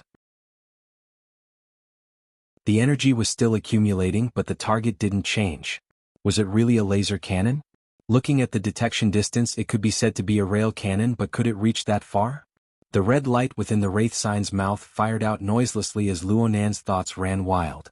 From the perspective of Luo Nan, a psychic ability tester, this was an extremely spectacular scene. The surging power of an unfathomable nature pierced straight down from the depths of the mental plane. It instantly pierced through thousands upon thousands of mental curtains and rapidly approached the material plane. It began to interfere with the environment of the target area. The unfortunate mushed-mouth ape, who was the target of the experiment, sensed it the moment the red light pierced through the polar domain, but it was already too late. The red light fell, and it was as if a rocky and lofty mountain peak was instantly pressed down on that area. The outline of the Blood Soul Temple was faintly visible. Chapter 494. It really was a railgun. But it wasn't just a railgun. This scene made Luo Nan think of the dimensional crossbow that had put him in a difficult situation. At first glance, the firing form was far too similar. However, according to the follow-up research materials, the dimensional crossbow used by the self-proclaimed Luo Yuan had a foundation similar to the space-time fault of the logic realm. Moreover, it had an extremely powerful interference force towards the real world and the logic realm's extraordinary domain. It seemed to have a special operating mechanism. Luo Nan's level of understanding was no longer sufficient when it came to this sort of deep theory. He didn't think any further. He continued to look at the situation in the area hit by the railgun. The red light contained an extremely powerful force. It dealt fatal damage to the target, the mushed-mouth ape. But this destructive force was different from the destructive impact brought by the dimensional crossbow. Luo Nan gazed at the Blood Soul Temple rising into the sky amidst the red and bloody light. This was an interference scene that seemed both real and illusory. Ultimately, this was the sufficient interference of the order framework of the Blood Soul Temple towards the mushed-mouth ape. Or it could be said that the terrifying force catalyzed the forced transformation and deconstruction of the target. Oh, there was more to come. The scene of the Blood Soul Temple appeared for a total of 10 seconds before fading away. But the permeating red and bloody light grew more and more concentrated. It coiled and squirmed within the empty cloudy void. It was like red-hot molten steel turning and taking shape within an invisible mold. When the scene of the Blood Soul Temple faded away completely, what remained in that area was still the mushed-mouth ape. Its figure seemed to have shrunk by 2 sizes. It was only around 3 meters tall. Its body was curled up into a ball. It looked to be in a daze. The wraith sign didn't know what embarrassment was. But for a moment, Luo Nan felt a similar emotion, but it soon dissipated. The interference scene wouldn't lie. The process of the mushed-mouth ape's transformation and deconstruction was clearly left in Luo Nan's sensory memories. There was absolutely no falsehood. Then, Luo Nan calmed his mind a bit. He shifted his thoughts through the soul cloak and carefully observed the details of the target. Then he discovered that the aura of the mushed-mouth ape he was paying attention to had a clear change from when he locked onto it earlier. The auras of the mushed-mouth ape were different from each other. It was similar to the difference between humans. Most importantly, this aura had become extremely familiar. Even though its body was curled up, the target, the mushed-mouth ape, was still surrounded by a powerful and violent life force. However, it lacked the order that a life should have, and the internal conflicts were about to be resolved. But if one looked closely, this violent vitality had temporarily achieved a dynamic balance under a certain formless framework that was more orderly. Luo Nan's heart thumped. He separated a portion of his mind and entered the wraith sign's body. He locked onto the grotto region within the structure of the Blood Soul Temple. That's right. This is the place. It gives off the exact same feeling as the 2 stone statues in the grotto. Interesting. Several thoughts flashed through Luo Nan's mind in quick succession. In the end, he executed an order through his soul cloak to his target, the mushed-mouth ape. Come here. The curled-up body of this mushed-mouth ape, which was now 2 sizes smaller, shrank once more without any delay. It actually transformed into a beam of bloody light that soared to the sky.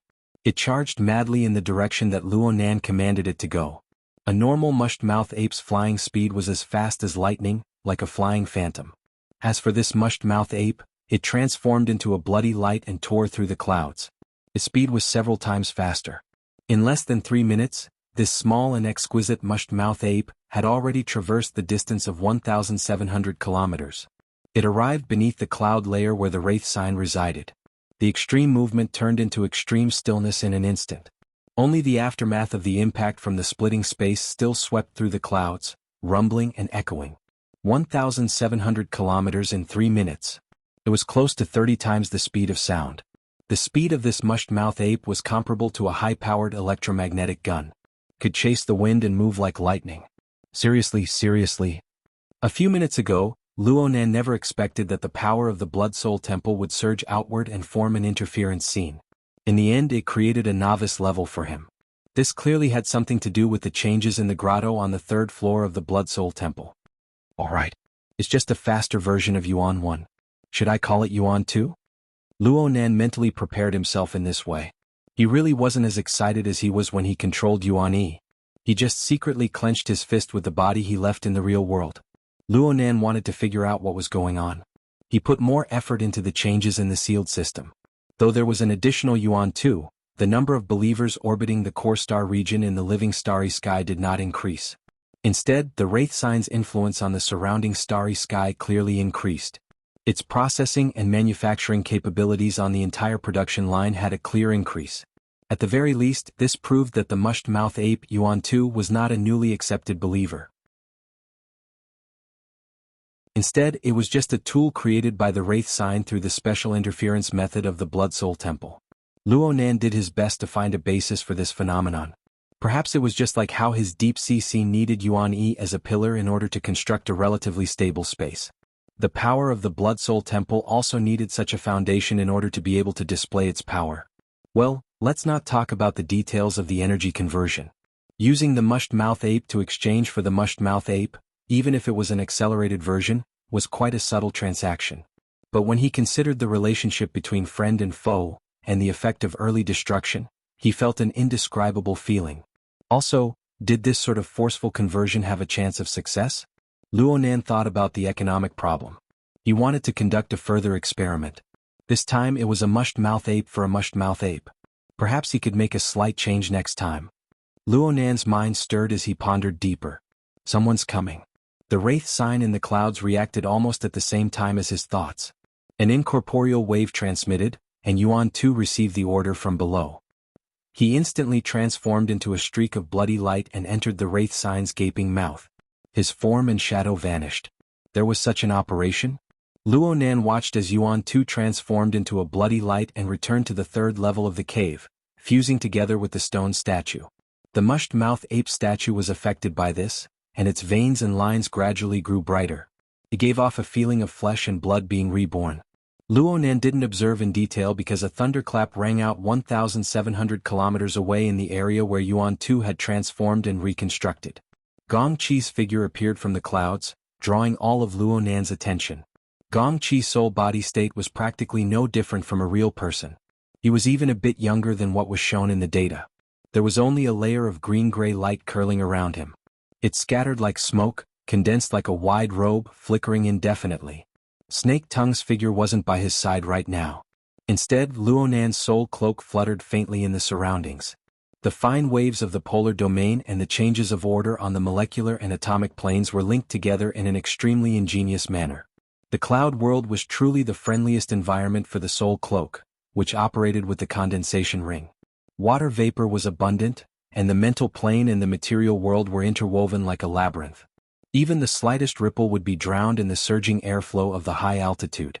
Luonan was at ease as he brazenly observed Gong Qi, but Gong Qi was completely unaware of this. This person carefully probed and searched within the clouds. Soon he captured the remnant traces of Yuan 2's flight path, and he chased after him. But the more he chased, the more grave and grim his overly young face became. Gong Qi only flew about halfway through the 1,700 kilometers before stopping. He frowned in thought. Luonan indicated for the Wraith Sign to leap into the depths of the polar domain. He continued to observe and wait with the most cautious attitude. This sort of scene had occurred many times in the past week. Luonan was testing the limits of Gong Qi's senses bit by bit. And up until now, this Deputy Secretary General, who had already stepped into extraordinary, had yet to receive any response worthy of Luonan's vigilance. Luonan was once worried that Gong Qi was putting on an act, but that he was actually setting up a trap in secret. But the result he obtained under his repeated attempts was the same from beginning to end. And during this cautious probing process, Luonan discovered a very interesting way of doing things by Gong Qi. It was about time now. Luonan used the hexayear to check the time in the real world. It was currently 10:50 in the morning, November 26th, Xia City time. After Gong Qi's pursuit was fruitless, he adjusted his breathing a bit and controlled his mood. Then his figure flashed, and there was a clap of thunder as he leaped into the depths of the void. He appeared again half a minute later, and he was 1,200 kilometers away. Gong Qi's soul body traversed a great distance of 5,000 kilometers in a row after flashing 3 times in this manner. This sort of method was even more inconceivable than Yuan Tu's 30 times the speed of sound. But the area where Gong Qi finally appeared was still within the range of Luo Nan's soul cloak. Even though Luo Nan had intercepted the vast majority of the results of the closed system's large production line in a week's time, the soul cloak continued to expand endlessly within the friendly environment of the cloud world. 5,000 kilometers was no problem at all. Gong Qi never imagined that there would be someone who could firmly lock onto him and not leave him for even a moment under the continuous use of his soul teleportation ability. He just adjusted his breathing once more in the clouds, calming the exhaustion from his many teleportations. This continued for approximately 6 or 7 minutes before his figure flashed once more. He still used teleportation, but he only shifted about 400 kilometers. The margin of error was extremely small at this distance. After his figure flashed, Snake Tongue, who was draped in cloud muslin, was right behind him. Secretary General Gong. Snake Tongue bowed respectfully, but she maintained a subtle distance. Gong Qi didn't care about this. He held his hands behind his back as he leisurely observed the clouds. Several seconds passed before he slowly turned around. He smiled and said, "I'm not late, right?" The Secretary General has always been punctual. It's fortunate that the society didn't have any arrangements for me during this time. I just rely on my time to get off work. Oh, right now in Chan City? It's 5 in the afternoon. Really? Snake Tongue's face was hidden behind the cloud muslin. Her face couldn't be seen too clearly, but her sigh was soft and sweet-sounding. She didn't continue this topic. Instead, she changed the subject. "Secretary General, how are we going to search today? We're going to follow the same path as yesterday. How much of the trajectory determination of those 10 blood apes have been completed?" The blood ape Gong Qi spoke of was the same as the mushed-mouth ape that Luo Nan spoke of. It was just that the name was different. Snake Tongue casually waved her hand through the clouds, quickly drawing a relatively detailed trajectory map. The zigzagging lines crisscrossed each other, dazzling the eyes. It was fortunate that Snake Tongue was able to reproduce this plaything, and Gong Qi was able to look at it with extreme seriousness. "From today onwards we'll go to this area." Gong Qi began to make arrangements. "When I'm not here, you can continue to explore deeper. If you encounter any special restrictions, try using the restriction breaking technique I taught you. If it doesn't work, wait for me to come up and make a decision." "Yes." Snake Tongue responded respectfully as before, and the two leaped into the depths of the clouds. Though they were still within the range of the soul cloak, Luo Nan was disinclined to pay attention to what happened next. Ever since he received Cat Eye's precise intelligence, he had only made one thing clear from his observations today. Gong Qi was lying. Though Luo Nan didn't stare at the cloud world day and night, he could use the convenience of the Wraith sign to constantly pay attention to the situation here. Gong Qi would appear within the range of the soul cloak every time he paid attention to the cloud world for the past 2 days. Though Gong Qi frequently leaped into the depths within a range of several thousand kilometers, and he often separated from Snake Tongue, Luo Nan had never. Yes. He had never seen Gong Qi leave the cloud world. According to Cat Eye's intelligence, Gong Qi had been in closed-door training ever since he returned to headquarters. How could he go to work on time? There was no doubt that Gong Qi was lying to Snake Tongue. What? Luo Nan had a corresponding guess in his mind long ago, but he wasn't in a hurry to come to a conclusion. He knew that rashly coming to a conclusion about an extraordinary was often the beginning of death, even though Luo Nan had been madly sprinting along the path of death. Let's observe for a while more. Let's observe for a while more. Luo Nan needed an even more ideal opportunity, an opportunity that could consign Gong Qi to eternal damnation.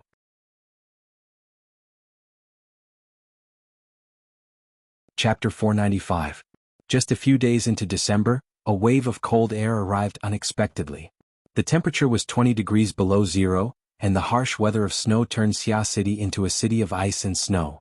The northern wind whistled outside the window, but it was as warm as spring within a certain library of Acumen College. The lighting was dim within the specially opened workshop. A projection structure was spread out layer by layer on top of an enormous ring-shaped workstation. It painted the cheeks of the surrounding young men and women with a layer of color. It appeared grotesque and motley. The workstation was indeed very large, but there were 30 to 50 people gathered together. They were divided into inner and outer layers. The inner layer was close to the workstation, so their statuses were naturally a bit higher. They were currently engaged in an intense discussion, forming a buzzing sound. As for the outer layer, some people were standing on their tiptoes to stare. There were also some people who didn't care and simply chatted with each other. Of course, there was another type of person who was incompatible with the current environment. Luonan was one of them. He leaned against the corner of the wall and opened up the flexible e-ink screen. He casually drew on it with his hand. There was practically no sense of existence, and very few people paid attention to what he was doing. Luonan was happy to see this. He only recognized 2 or 3 people in this room. Shuelei, who was the closest to him, was outside the workstation. He relied on his tall and sturdy body to look down at the bustling scene. This powerful friend of his, who could easily kill a lion and a tiger, was breathing softly and softly. His heartbeat had dropped to below 20 beats per minute. However, the powerful blood energy surged and expanded within his blood vessels, muscles and fascia.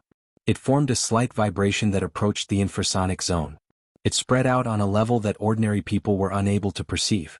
This heavy and condensed rhythm could be described in terms of timbre. It could be said to be the resonant ringing of bells and drums. It could be said to outshine others in this room full of club members. This was a difference in the level of life. And on a level closer to reality, the sounds of words, low laughter, and breathing were disorderly and chaotic.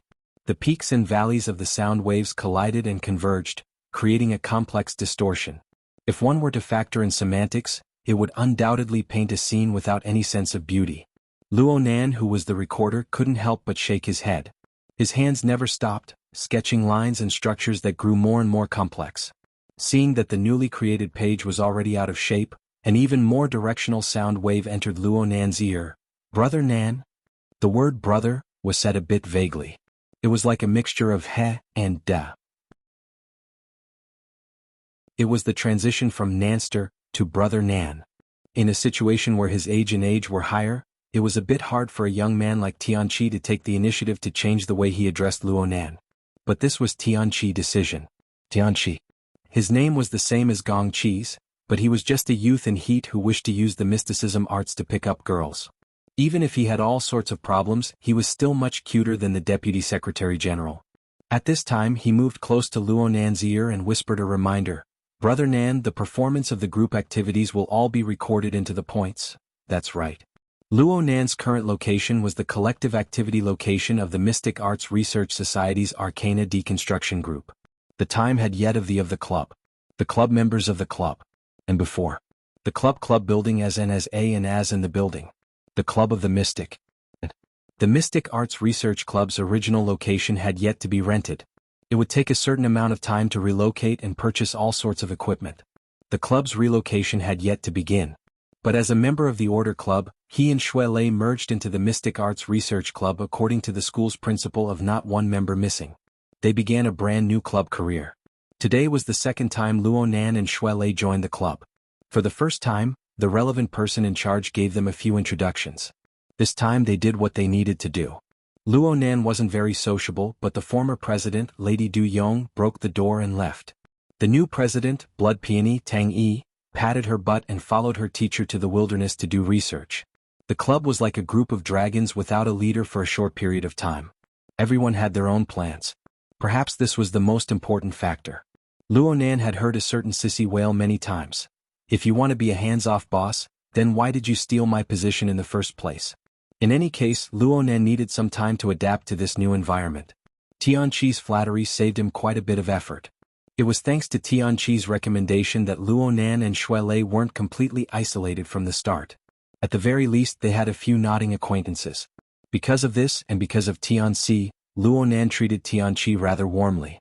He didn't mind chatting a bit more with him. The group's topic is the restoration of the Eleusis apparatus. I'm actually quite interested in these things, but I don't know anything about them. I need to gather information. Luonan's willingness to respond made Tianqi breathe a sigh of relief. He hurriedly sat to the side and did his best to mock himself. Who knows anything about them? This is an antique from the 19th century BC. It's the legendary ancient Greek era. Its core stage is already a secret among secrets. It's already the 22nd century. Over 4,000 years have passed. What's left? Everyone pretends to understand when they don't. It's all right. Some people have interesting ideas. Luonan didn't speak courteous words. He had a whole new level of respect for this place after truly entering the Mystic Arts Research Society. Inside this society, aside from the rich second generation who took drugs and played around, all sorts of activities were carried out in a rather orderly manner. They were quite deep. For instance, the apparatus deconstruction group, which Luonan participated in. They carried out research targeting the secret rituals of the myths and legends of the ancient civilization. They attempted to use the more modern concepts of mystic arts to deconstruct them. Things like the descent of gods and blessings sounded quite absurd. But if these concepts were put in a different way and said to be the mutual interference of the mental and the material, the interference of mental power, wouldn't it be linked to supernatural powers in an instant? Not only was the train of thought interesting, but the configurations of the magical array and the like looked quite professional. Luonan really couldn't find any problems with it, given his second-hand attainments in the mystic arts. Tianqi wanted to express his concern. Brother Nan, after winter break ends, you'll be assigned to a specialized laboratory. The credit grading is very important. Luonan smiled. I've already participated in the initial construction of the Star of David structure in today's homework. 2 of my suggestions have been adopted. I've finished half a credit for this semester. Even though he found a friend of the society to cheat. Oh, that's right. Tianqi was suddenly enlightened. He never thought that Luonan would cheat. From his perspective, the former president, Du Yong, had anxiously hoped that Luonan would dispel his doubts back at Aurora Cloud City, given his attainments in the mystic arts. One could well imagine Luonan's level in this field. He was just about to say a few words of flattery when he heard Luonan say, "You should go to Gear after winter break. Other people don't have a say in whether or not there's a specialized laboratory there." Tianqi instinctively shrunk his neck back. It must be said that Tianqi's first impression of Luonan was quite average.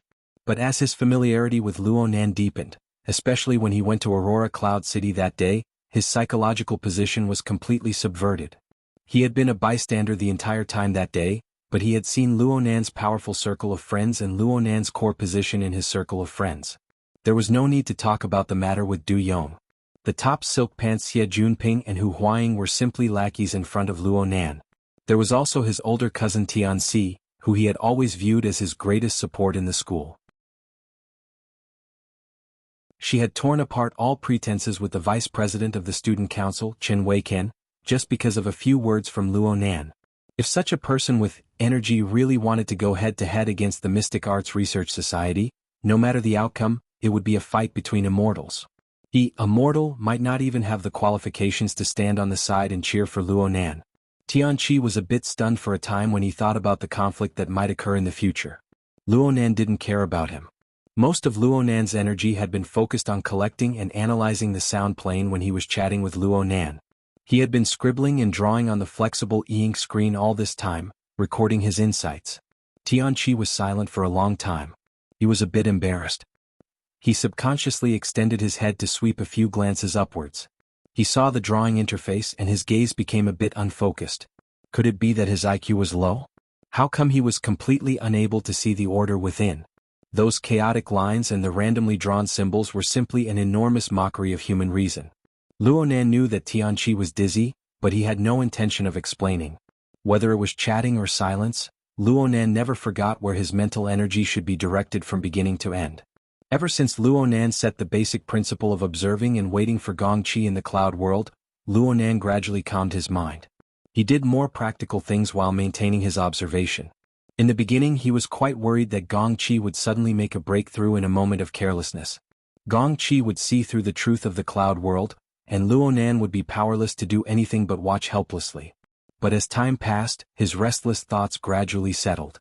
His gaze that looked towards the cloud world grew calmer and calmer. And the target of Luonan's observation became more and more annoyed and impatient from day-to-day busyness and pretentiousness. Especially when Luonan was alone. There were already situations where Luonan was venting his anger, and it was happening more and more frequently. It was like Luonan was watching a trapped beast that had fallen into a trap. Even though Luonan didn't have any injuries, Luonan could only run in circles in this narrow space. Luo Nan struggled in front of insurmountable obstacles until the toxins of his negative emotions seeped in layer by layer, corroding his reason and willpower. Of course, Gong Qi's negative emotions were also repetitive. In any case, Gong Qi was one of the top characters in the world. He knew how to regulate his emotions, restore his reason, and maintain his state. This sort of repetitiveness would sometimes cause Luo Nan to feel a sense of defeat, as if all his previous efforts had been wasted. But it was this sort of repetitiveness that forced Luo Nan to get used to it. It forced him to hone his patience. It made him gradually understand that the twists and turns of events were the norm. He even learned a few methods of regulation from Gong Qi. He also understood how to grasp his own rhythm. He used a solid and orderly attitude to grind away the burrs in his mind bit by bit. He grinded away the noise of emotions that could affect his judgment. A dozen days passed in the blink of an eye. Luo Nan began to feel that his state was becoming better and better. He was able to do things and cultivate steadily, and he was able to maintain sensitivity and vigilance towards his observation target at all times. He was firm and keen, like a treasured sword that had been tempered to the point of sharpness and toughness. Yet he hid it within the sheath. He didn't forget to maintain it meticulously, waiting for the moment of blood sacrifice. Hiss. The breath that Luo Nan exhaled from his mouth and nose seemed to carry the howl of a golden blade cleaving through the wind. It was a different image from all the living beings around him.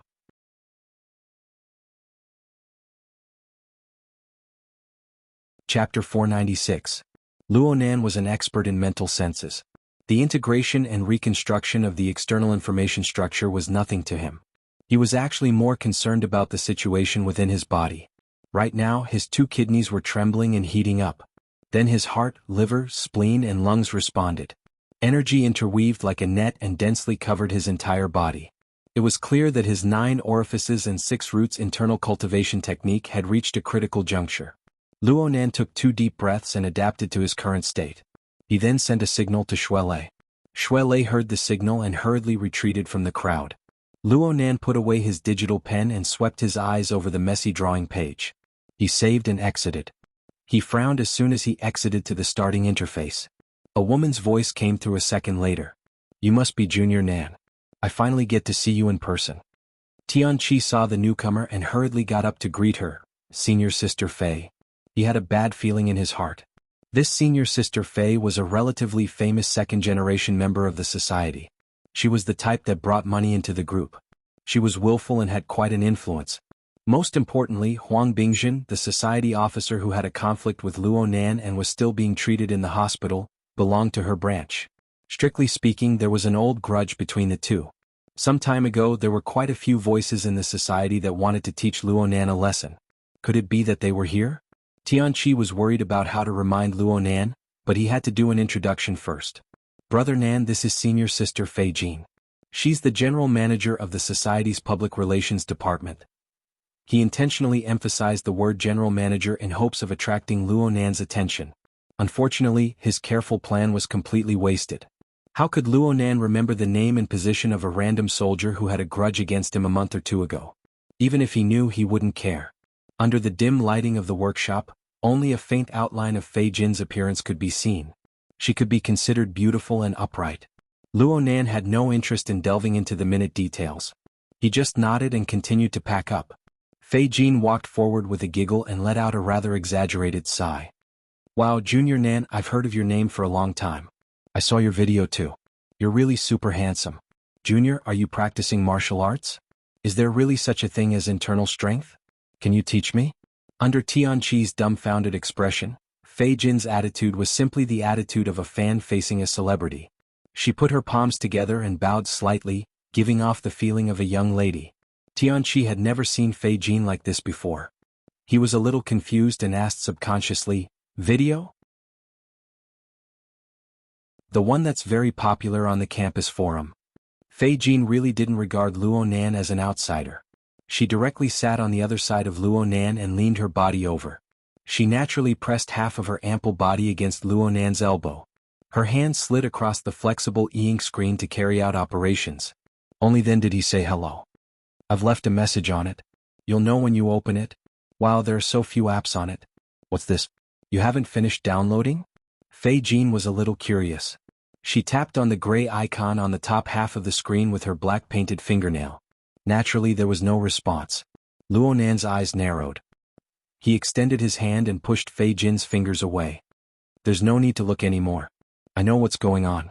The cause of the matter was the day of the Municipal Plaza incident. Luonan lived in Ocean Sky Cloud City. He woke up early and went to school to jog and exercise. He exhaled like an arrow and the hot air he exhaled shot far away. The visual effect was top-notch. It was unknown which busybody took a picture of it at the time and posted it on the school forum. It stirred up quite a bit of popularity. Tianqi, this fellow, lost his mind when he met a woman. He forgot that he was the one who brought up this video during the last club activity. He bragged in his small circle that Luonan and Shuelei were Qigong experts in Eastern mysticism. Luonan closed his notebook and stood up. Tianqi guessed that Luonan was unhappy. It was as if his butt was pricked by needles. He jumped up in an instant. On the other side, Fei Jin got up quite quickly. She didn't seem to mind Luonan's cold and hard actions at all. She even hooked onto the crook of Luonan's arm. She looked quite clingy. Junior, let's add each other as friends. Let's keep in touch in the future. Shuelei had already walked up to them at this time. He sized up the situation with curiosity. Luonan glanced at his elbow and saw Fei Jin's fingers pressed against it. She gently and slowly circled it. It was as if she was doing some small movements inadvertently. He didn't deliberately shake her off. He just said, I've gotten to know senior sister today. If we meet again in the future, I'll take this factor into consideration. Fei Jin was a bit startled. She raised her head and met Luonan's cold and clear gaze. Her heart stirred and her fingers froze. She didn't continue her small movements. It was at this time that their wristbands lit up at the same time. This wasn't the mechanical response of adding each other as friends. Though the brands and models of their wristbands were different, a dial-like interface of garbled code appeared on the floating virtual screen.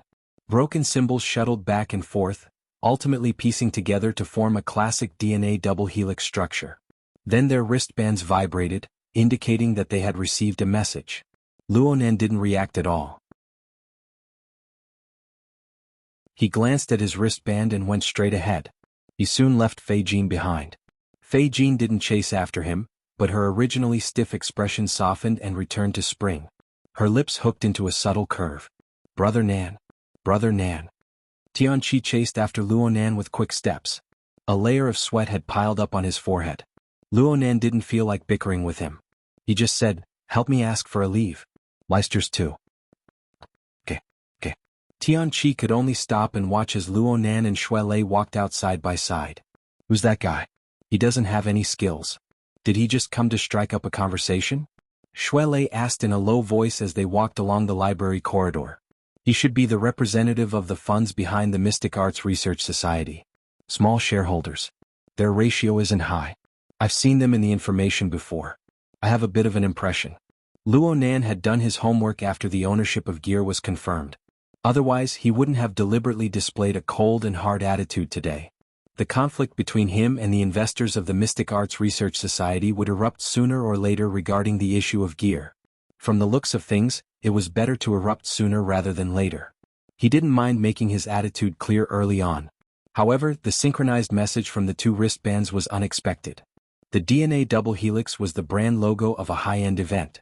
It was recommended by Mingtang Culture's Artist Department's manager Xia. The organizer of the party would send out a message every few days. On one hand, it was a countdown reminder. On the other hand, it would probe the participants and unearth the hobbies of their customers. Luonan was a bit curious about the so-called high-end corrupted party, but he wasn't completely interested in it. He only kept this clue in mind that it might involve the mutant infection and even that mysterious Luo Yuan. Fei Jin was also an invited customer. It wasn't strange in itself. It was more or less a coincidence that they were together. Luonan didn't spend too much effort on this. Fei Jin's way of doing things couldn't be considered excessive. It could only be said that she was good at using her natural capital. But unfortunately, she chose a very bad time. Luonan and Shuelei took the elevator to the first floor of the library. Luonan didn't speak anymore. His listening observation in the workshop suddenly became clear, indicating that the heat of his ear orifice had reached perfection. Then his kidney energy flowed, and the vital energy of his 5 viscera resonated. This proved that his cultivation of the 9 orifices and 6 roots technique had entered a critical stage. Shuelei was close. He could faintly sense something, so he shut his mouth early on. At the same time he notified Qin Ikuan and Gauda, who were on standby outside the building. Luo Nan exited the library with a few steps. He stepped into the gloomy sky that still had sporadic flying snow. The cold air of -20 degrees pressed in layer by layer. But the most important thing was the enormous amount of information and stimulation that surged over at this moment. Color, shape, temperature, sound, smell, and the layout of space were piled up layer by layer. They were reorganized over and over again. This external environment forced Luo Nan to make a corresponding response.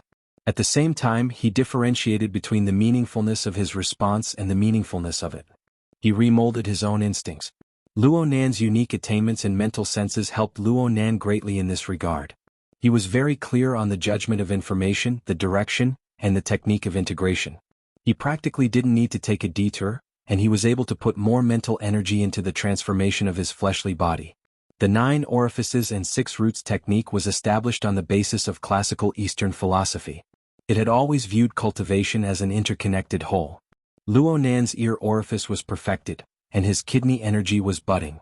His entire body's essence, energy, and bone marrow all sensed it. It vibrated in a continuous manner, causing the entire skeleton structure of his entire body to become smooth. It also stimulated the heart, liver, spleen, lungs, eyes, ears, nose, tongue, tendons, bones, meridians, skin, flesh, hair, and so on. Layer by layer they resonated, penetrated, and covered. This was the integration and understanding of the human body's structure. From Luo Nan's perspective, this was like a pair of incorporeal hands of creation.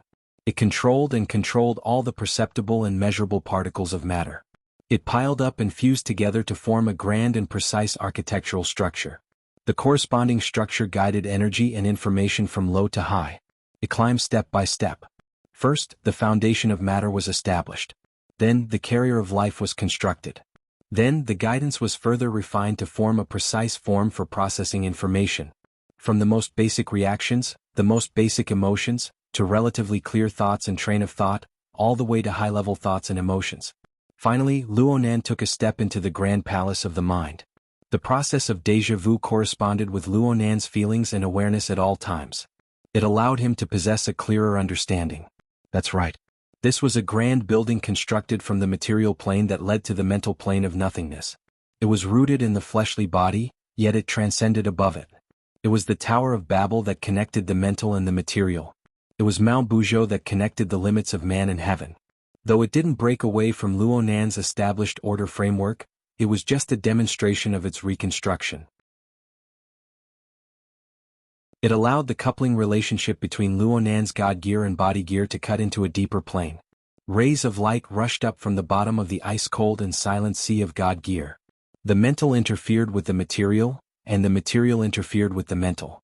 From the perspective of classical philosophy, yin and yang rubbed against each other. Clear and turbid intersected, triggering a penetrating attack of electricity. Brilliant electrical fire spread throughout every corner of the God gear and body gear structure. Under the effect of this power, the life and death orifices of the front and back were instantly connected. The interior of the body was a complete mess. Mountains and rocks were dense and rivers flowed everywhere. It seemed contradictory, but it was the convergence and linking of different dimensional levels. Due to the expansion of the dimensional levels, the corresponding area of effect was naturally no longer limited by the basic structure of the body and soul. Instead, it naturally expanded outwards, causing incorporeal ripples to ripple in the surrounding void. Luo Nan's own logic, his own framework, formed a slight distortion towards the external world. Luo Nan stopped his steps in shock. He had unwittingly walked to the surface of a bridge. Beneath his feet was the river that cut through the forest that divided the north and south shores of the campus. Shuelei and the other two took a step forward in unison. What's wrong? Oh, I think I've awakened. It just so happened that a white-headed duck, a characteristic resident bird of the wetland jungle, swayed to the riverside. Perhaps it was confused by the floating snow, but it stepped onto the frozen surface of the lake. It was caught off guard and squawked.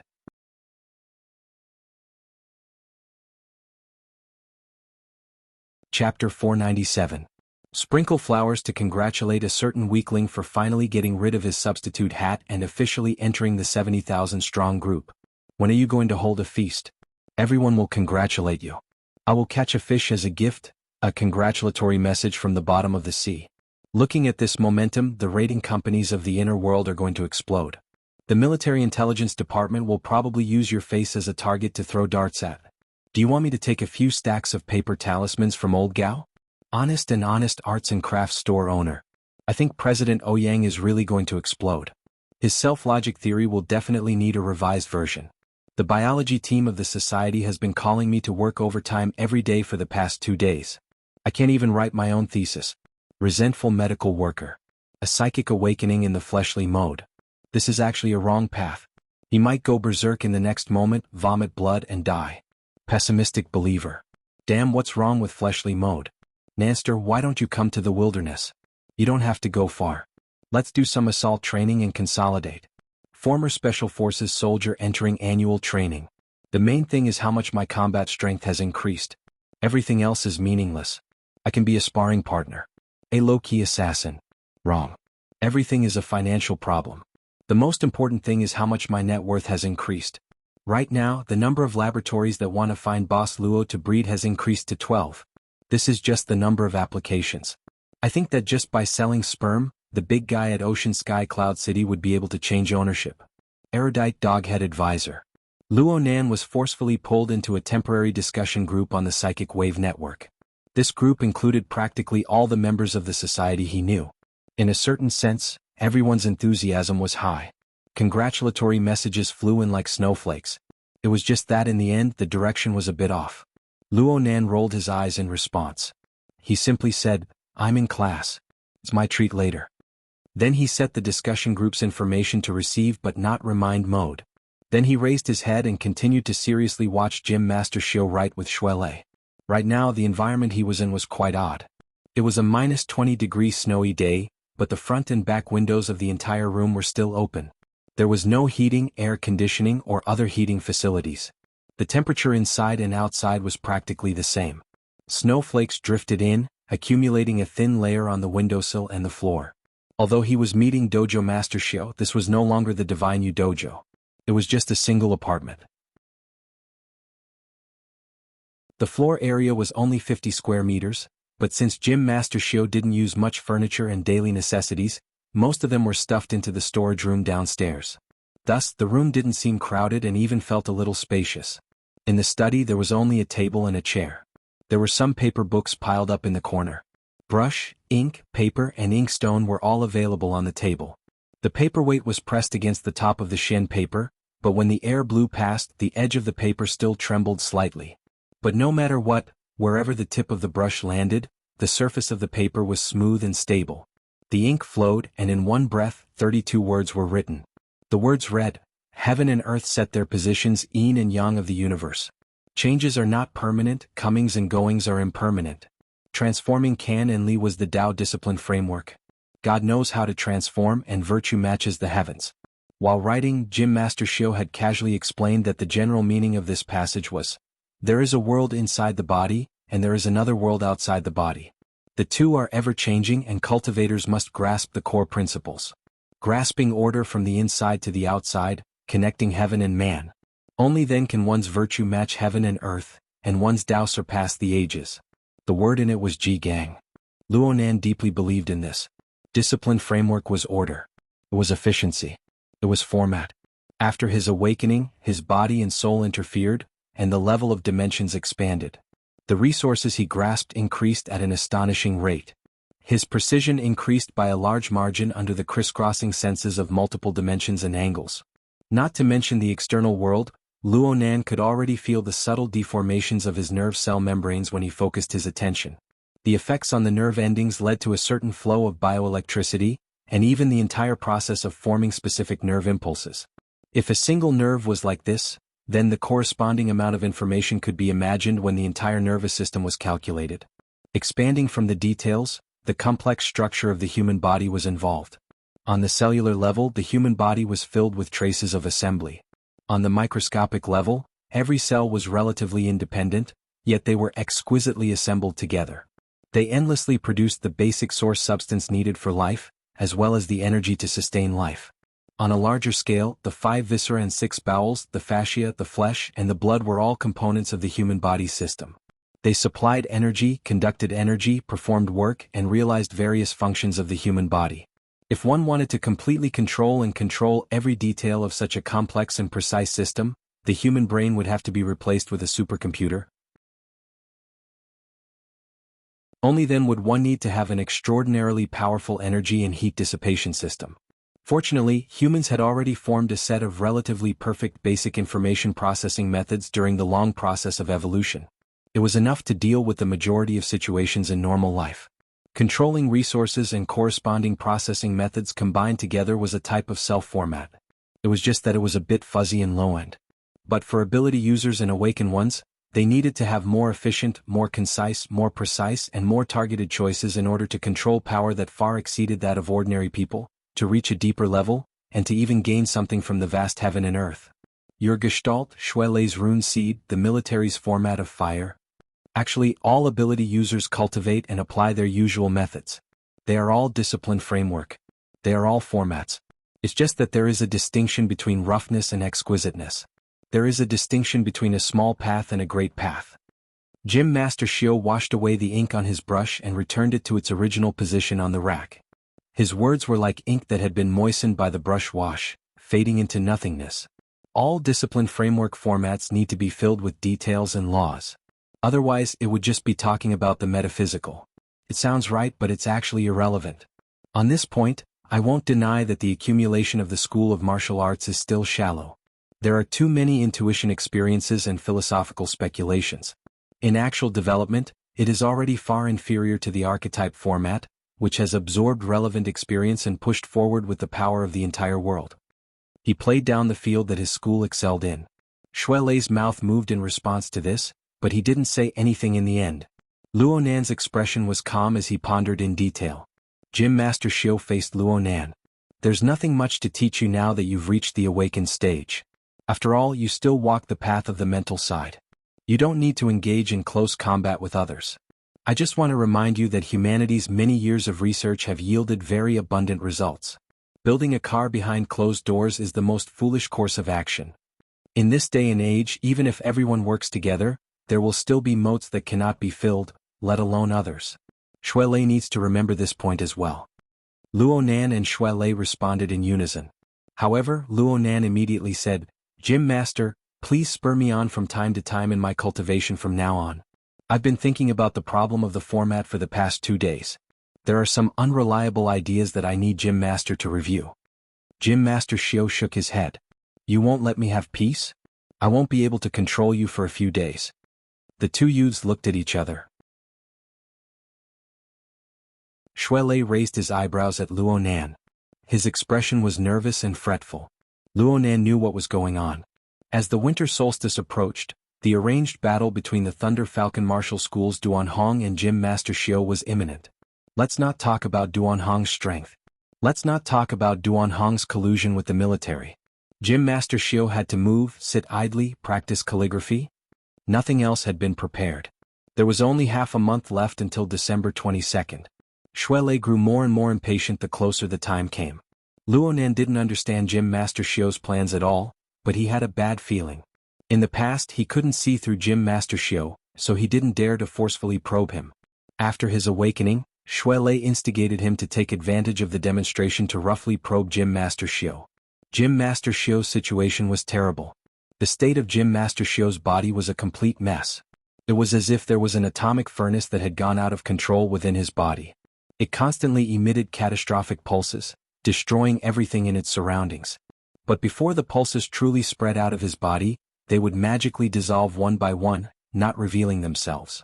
If there was anything, it would just be an excessively high body temperature. Therefore, the windows of this apartment were still open during the frigid winter. Gym Master Shio's exceedingly powerful foundation was manifested by such a method of dispelling. But the damage had already been done. The operating mechanism of his internal organs had been severely damaged, and it even touched upon the more fundamental genetic plane. It was something that Luonan could no longer understand. Was Gym Master Shio strong? He was definitely strong. Even now he still contained a terrifying power. But could he fight? Luonan didn't dare to think about it. From his perspective, Gym Master Shio's internal organs might disintegrate and his body would be engulfed by internal fire if he made a slightly excessive move in his current terrible state. How did things reach this stage? Since things had reached this stage, Gym Master Shio shouldn't accept the arranged battle. Luo Nan had already discussed this with Xue Lei. They had to dispel Gym Master Xue's thoughts of accepting the challenge no matter what. They could change the format. It could be a disciple fight, a group fight, or even a gym challenge. In any case, either Gym Master Shio wouldn't accept the challenge, or the Gym Master would have to do the hard work. It didn't matter if Gym Master Shio won or lost. The two exchanged glances a few times. They wanted to take the opportunity to discuss this topic, but they never expected that Gym Master Shio would coincidentally stop at the beginning. He still spoke to Luo Nan. You said before that your grandfather left behind the 16 words formula. It's intricate and concise, and it's also a method of breathing and expelling. I've always been curious. Can you write it down for me to see? Okay. Luo Nan couldn't find a reason to refuse. He had just responded when Gym Master Shio took a weasel bristle from the brush rack. He personally dipped it in ink and handed it to Luo Nan. Xue Lei changed the paper. Which youngster of today had ever practiced calligraphy? Even though the weasel bristle was tough and easy to write with, Luo Nan relied completely on his stable wrist techniques to forcefully draw. Though it wasn't to the point of staggering, it lacked the beauty of a turning point. He didn't even know how to use ink. The 16 words were either stiff like firewood or dull and sluggish. It was too horrible to look at. Gym Master Shio didn't care.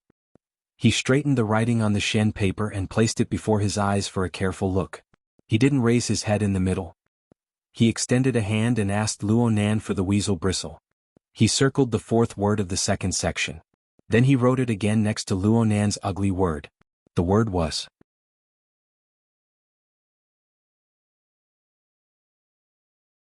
Chapter 498. Gym Master Shio raised his brush and wrote the word furnace, but when he opened his mouth, the first word he mentioned was prison. I'm guessing that the first word, prison, is perhaps the reason why you cultivate on the mental side. I'm not proficient in mental side cultivation, but I can feel that your soul strength possesses an extraordinary binding power. It's never wrong to spend more effort in this direction when cultivating. Thank you for the pointers, Gym Master. Luo Nan was very impressed by the word binding power that Gym Master Shio pointed out. This truly pointed out the typical characteristics of his soul strength. This was something he had been thinking about ever since he awakened yesterday. However, he had too many thoughts, so Gym Master Shio's words were much clearer and more precise. Gym Master Shio shook his head slightly. I'm just speaking thoughtlessly. After all, I'm still an outsider. You need to know what you're doing. However, I have to say that the word furnace is quite exquisite. He drew a circle around the word furnace in his own name. The original meaning of a furnace is an appliance used to store fire. It also has the meaning of smelting and cooking. When it comes to cultivation, there are many teachings on the foundation. It is also said to change the quality in nature, to refine the essence. This is the fundamental meaning that cultivators cannot avoid. He paused for a moment, then said softly, this is also the starting point of the great path to heaven. Luo Nan and Xue Lei looked at each other. Gym Master Shio used to give lessons in the past. There was no lack of exaggerations within. Most of them were rhetorical expressions so that they could remember them clearly. However, it seemed a bit abrupt to speak of the great path to heaven in plain language. Xue Lei couldn't help but confirm, the great path to heaven? Gym Master Shio tossed his brush into the brush washer and watched the ink spread a second time. It's the same furnace. Firewood stoves, coal stoves, steam engines, atomic furnaces, and fusion reactors are all different. Can't one reach the heavens by ascending these steps? Xue Lei sweated a bit. If it's a reactor. What's the difference between the extraordinaries that your society speaks of and a nuclear reactor? How can a human be able to operate energy of such a level? Not to mention that these people are perpetually youthful, rejuvenated, have thoughts that span 10,000 miles, can pierce through the void and so on. A mere reactor may not be able to catch up. Gym Master Shio's hoarse voice somehow carried a sonorous tone. The present world is a flourishing age for cultivators. There are feasible, verifiable, and verifiable facts. This is enough to prove that there are no problems with our train of thought. There are no problems with our principles. There are just a few operational details. We just lack the operational details to realize them. We need time, energy, and the details need to be accumulated. Luo Nan stared at Gym Master Xiao in a daze as he listened to Gym Master Xiao speak. Luo Nan had a faint feeling that Gym Master Xiao's words were not imparting anything. Instead, Gym Master Xiao was narrating a fact that had already happened. The ink had melted and the brush. Luo Master Brush Brush. Was Master Brush Brush Brush. Gym Master Brush Brush Brush Brush. Master's Brush Brush Master. After awakening, the path of imparting martial arts has actually already reached the pinnacle. It's just that the natural environment has changed, and a portion of people can still rely on their innate talents and borrow the power of the world to take a step further. The current generation's research on burners hasn't raised the upper limit. It's just that the conditions for breaking through the barriers between heaven and man have been greatly relaxed. Of course, they're still researching and still making progress. As for the smaller number of so-called transcendents, they seem to have taken another step forward. However, if they were asked to explain clearly how they got out and what they should do next, perhaps more than half of the 10 would not know the truth, and there were even a few who did not know what to say. Everyone can speak the truth, but the details are the most terrifying barriers, causing people to break their heads and bleed. Haha, if there's really someone who's able to see through the profundities and subtleties within, then set up the steps for this path to ascend to the heavens and use it as a guide, then it'll naturally be boundless and incomparable. Just like the ancient Swerin or Prometheus who stole the heavenly fire. Ah. It had been a long time since he had spoken so much. Toward the end, Dojo Master Xiao was out of breath and coughed. His face was red and even his neck was red.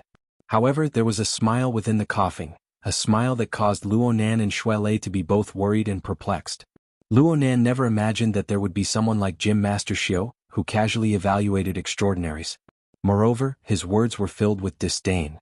Disregarding everything else, just this arrogance was rare in this world, and it made people feel that his words were very reasonable. Luo Nan really wanted to hear more relevant information, but looking at Gym Master Xiao's state, the atomic furnace that had gone out of control within his body was becoming more and more intense. It actually had the potential to trigger an old problem. How could Luo Nan dare to trouble Gym Master Xiao? He gave Shui Lei a meaningful glance, telling him to stay here and take care of Gym Master Xiao. Gym Master Xiao didn't urge Luo Nan to stay. He just said to Luo Nan after catching his breath, "You don't need to worry about these things right now. The time for your potential to naturally be unearthed has yet to pass." It's more realistic to ponder over some application methods. As for the matter of the furnace, it won't be too late to slowly research it after your potential has been fully unearthed and you can't find a path forward. Luo Nan mumbled his acknowledgement and immediately excused himself. Gym Master Xiao suddenly spoke just as he was about to leave the study. "Did you guys take the dynamo core from the Tai Chi ball?" Shui Lei was a bit embarrassed. He shot a glance at Luo Nan and said hurriedly, "Yeah, I took it to repair. It's about to be fixed." Luo Nan shuddered. He turned his head to look at Gym Master Xiao. "Gym Master, do you know that it's the dynamo core?" Gym Master Xiao didn't give a direct answer. He just said, "When I came back alone, I only brought this one souvenir. Since it's a souvenir, it doesn't matter if it's repaired or not. It was originally a defective product just like us right now. Go get it." "Us right now?" Shui Lei gave Luo Nan a meaningful glance at this time, but Luo Nan didn't pay attention to it. His mind was surging with an endless tide. He used to believe that Gym Master Xiao was a great martial arts imparter hidden in the city. It was only today that he found out that Gym Master Xiao had a considerable understanding of the inner world, of burners, and even of a secret object like the dynamo core. Why was this so? Luo Nan didn't care about other things, but when it came to the dynamo core, this strange creation that was inextricably linked to his parents, it was impossible for him to ignore it. Luo Nan's thoughts were a mess and he simply stood at the door in a daze. But at this time, his wristband received a call, waking him up. Gym Master Xiao saw this and indicated that he could leave. Gym Master Xiao looked down at the ugly character Luo Nan had written. He had no intention of speaking. Luo Nan was conflicted for a moment, but in the end, his respect for Gym Master Xiao prevailed. He slowly turned around. At the same time, he lowered his head to look at the caller ID. It was Xie Junping. Luo Nan was just about to answer when he suddenly heard a voice. "Luo Nan." Gym Master Xiao rarely called Luo Nan by his name ever since they met. Luo Nan was stunned for a moment. He hurriedly ended the call and turned around. Gym Master Xiao didn't even raise his head. He spoke in a dull voice, "You have a good grandfather. He opened up a vast space for you. You can't let him down." "Yes. Thank you, Gym Master." Gym Master Xiao really didn't speak anymore. He just stood there like a statue carved from withered wood. Shuelei remained in the apartment, observing Gym Master Xiu's state. Luonan went out alone. He was still a bit absent-minded when Xie Junping called him again. "Where are you? Why aren't you picking up?" "I just left the gym master's house." "Oh, you're cultivating? Then you're still in the Riverwu district. You haven't forgotten what day it is today, have you?" "I remember. Isn't your initiation ceremony at night?" "What time is it right now?" "Hee. Are you driving?" "I'm driving." Xie Junping's tone told Luonan that it wasn't a good thing. But Luonan had bodyguards following him at all times. He had just left the house and Qin Yikuan was already following him. It would undoubtedly be the worst joke to say that he didn't drive. "Driving is fine. I'll let you run some errands. We have a particularly lively kid here, Di Weiwu. You know, his adoptive father." "Hello? Hello. What's wrong? Did the signal get cut off?" "No, I'm listening." Luonan was just a bit stupefied by the coincidence. They were just talking about the dynamo core, and now Xie Junping was suddenly talking about a person closely related to it. Was Xia City evil? Di Weiwu's adoptive father. "Yes, Worker Zhai. I know." Xie Junping coughed. "It's very simple. Worker Zhai will be attending the ceremony tonight, but he's working overtime on the weekend, so he can't come. Since you guys know each other, you might as well bring him back along the way." "Bringing him back isn't a problem, but this can't be considered along the way." Worker Zhai's cross-border electronic city was located in the Xiqing district. Xie Junping's initiation ceremony was held in the Forest Wall district's orphanage, and the Riverwu district just happened to be in between. If Luonan wanted to bring someone along, he would first have to walk back. If this could be considered along the way, then what about around the corner? Xie Junping continued to chuckle. "I understand. It's just that Worker Zhai is too busy today. That kid Weiwu came up with a rotten idea. He wants you to go and get a high-level account. Go out into the field and pull his father out. I'll pay for the middle fees." "That's right." However, Luonan felt that this was more like the will of heaven. Luonan and his party arrived at the cross-border electronic city approximately 20 minutes later. It was the weekend and this place was quite crowded. Business was bursting. While Luonan was in the car, he had already asked for the exclusive service of a designated maintenance technician. When he entered the maintenance hall, Worker Zhai, who was busy at the open maintenance platform, immediately received the news. He raised his head and gazed into the distance. He saw Luonan and the others and made a "wait a moment" gesture through the air. Soon, a beautiful maintenance consultant walked over with quick steps. "Hello, Mr. Luo. Your exclusive service has been accepted. Worker Zhai still has some unfinished work to do. He invites you to wait a moment in the independent maintenance room." Luonan was already a frequent customer of the cross-border electronic city, and he had been looking for Worker Zhai all this time. The maintenance consultant had long since memorized Luonan's appearance. Her smile was like a flower. Luonan made an OK gesture toward the open maintenance platform and followed the maintenance consultant into maintenance room 245. Qin Yikuan accompanied him by his side, and God stood guard outside. Ever since Luonan began learning engineering and mechanical design from Worker Zhai, he had come to this Worker Zhai's exclusive maintenance room more than once. He had personally operated many of the equipment inside. In this room, he possessed authority second only to the super administrator of the electronic city and Worker Zhai. Though the space was cramped, it was very intimate. After entering, he took the initiative to be the host. He opened the beverage box and delivered purified water to Qin Yikuan and God, who stood outside the door. Then it was time to wait. Luonan was never afraid of having nothing to do here. He still had a few unfinished practical assignments assigned by Worker Zhai. There was even a semi-finished chip that Worker Zhai had left behind. However, Luonan had come today not only to complete Xie Junping's request, but he also had an even more pressing matter to deal with.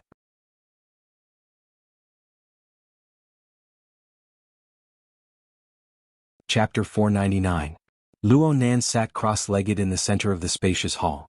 He sensed that there was an enormous space of over 10,000 square meters without any support. It was completely transparent. Surrounding him were slowly rotating structural diagrams. Concise lines and symbols were used to indicate the internal structure and function of the machine, as well as the relationship between the various components. This spacious area was a virtual space set up on the psychic wave network through the hexayear. Aside from the form that could be seen and felt, a portion of the supercomputing resources of the Xia City branch was borrowed to conduct a certain scale of analysis and calculation. There was no such thing as a free lunch in this world. This computing space was charged based on the amount of supercomputing resources borrowed. The payment was extremely precious honor points. However, these minor details were no longer within the scope of Luo Nan's consideration. What he paid the most attention to right now was the tens of thousands of blueprints floating and rotating. A month ago, Luo Nan would have thought that these mechanical schematics were like a heavenly book. But now they were completely devoid of any sense of jerkiness. This was not only because of his previous hard work, but also because of his large weight, high-intensity recognition, and understanding in a short period of time. These blueprints had a total of 2 sources. One source came from the process of Worker Zhai repairing the Tai Chi ball dynamo core over the past month. Worker Zhai combed through the dynamic structure and restored a portion that represented the possible direction of function. The second source was a bit further. It came from the spoils of war obtained from killing Jack during the conflict with Quantum Corporation. It was the Deep Sea Type 4 dynamo core. This item was originally going to be auctioned, but Xia City took note of its uniqueness and intercepted it. The branch never relaxed in their research during these 2 months. Some of the research methods they adopted overlapped with Worker Zhai's, so at least 2/3 of the blueprints were quite similar. Without a doubt, there was a fee for borrowing and reading this information. According to Luo Nan's understanding, the overlapped blueprints belonged to the functional structure of over 1,000 threads of varying thickness after the 3-layer structure of the dynamo core was fully unfolded. However, there were some special scenes within the Deep Sea Type 4 dynamo core that Worker Zhai was unable to comprehend at his level. These were the parts that involved the mutual interference between the mental and the material. From Luo Nan's current understanding, this included a portion of the Tower of Babel and Mount Buzhou. This was the core configuration that broke the barrier between the mental and the material.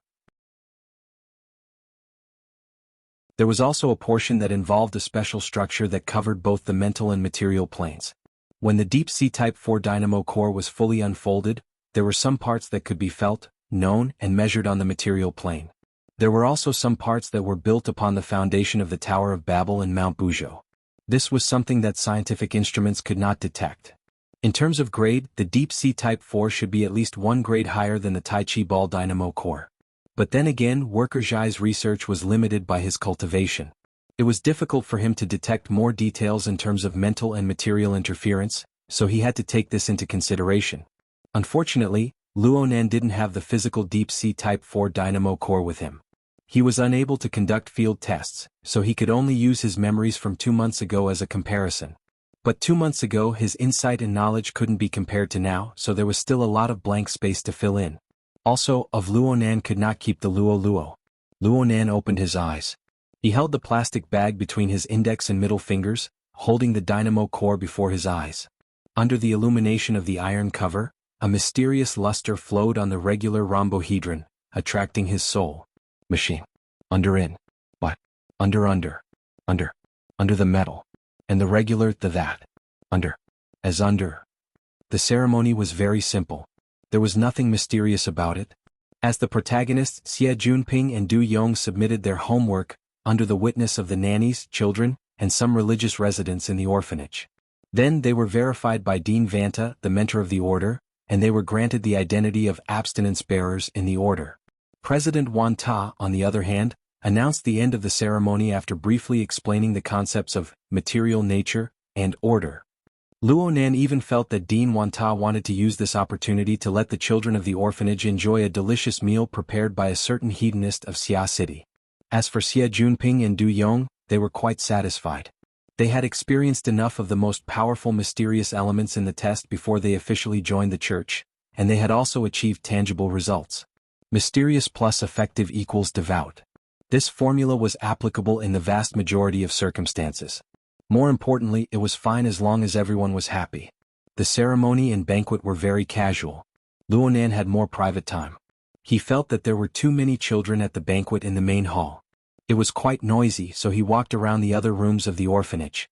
Luo Nan had always admired Dean Wan Ta's skillful hands and design philosophy. The orphanage, which had been converted from an abandoned shopping mall, truly had a style to it. It had a sense of artistic order. The place he was in right now was the reception room he had stayed in last time. He reclined on an old peach-colored sofa. The clamor outside had dropped to a relatively comfortable level, bringing a marvelous sense of tranquility. So Luonan spent half an hour here to apply for computing space and to compare and ponder. There was no one to disturb him. It was very comfortable. However, this feeling of comfort inevitably subsided when he faced the dynamo core. He would have to return this little thing to Gym Master Shio by tomorrow at the latest. Even though he had already left behind a complete blueprint, it would be too easy to think of the dynamo core as a toy to obtain results through a simple comparison of the blueprint. Luonan sighed in his mind. He rubbed his fingers and opened the bag. There were no other movements after that. The dynamo core in the bag floated up by itself.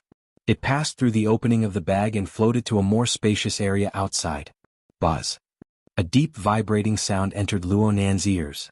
The dynamo core floating in the air first extended out 6 tentacles.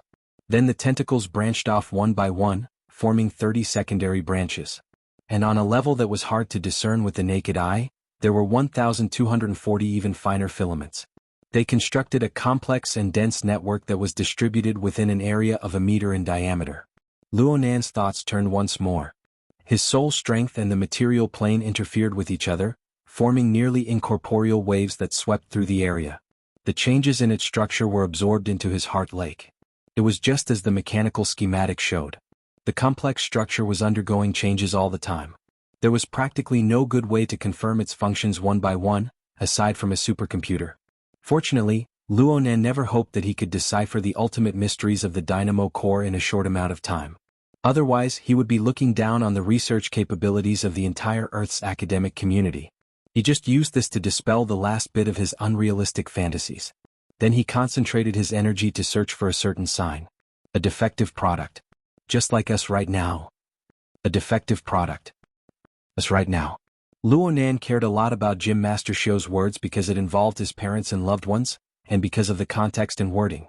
From Luonan's perspective, Gym Master Shio's words didn't clearly point out anything, and he didn't clearly link them together. However, the meaning was consistent.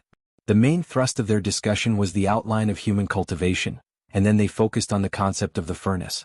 Gym Master Shio's words and his own situation pointed out without a doubt that the current world had yet to obtain a reasonable and complete result regarding the construction method of the furnace.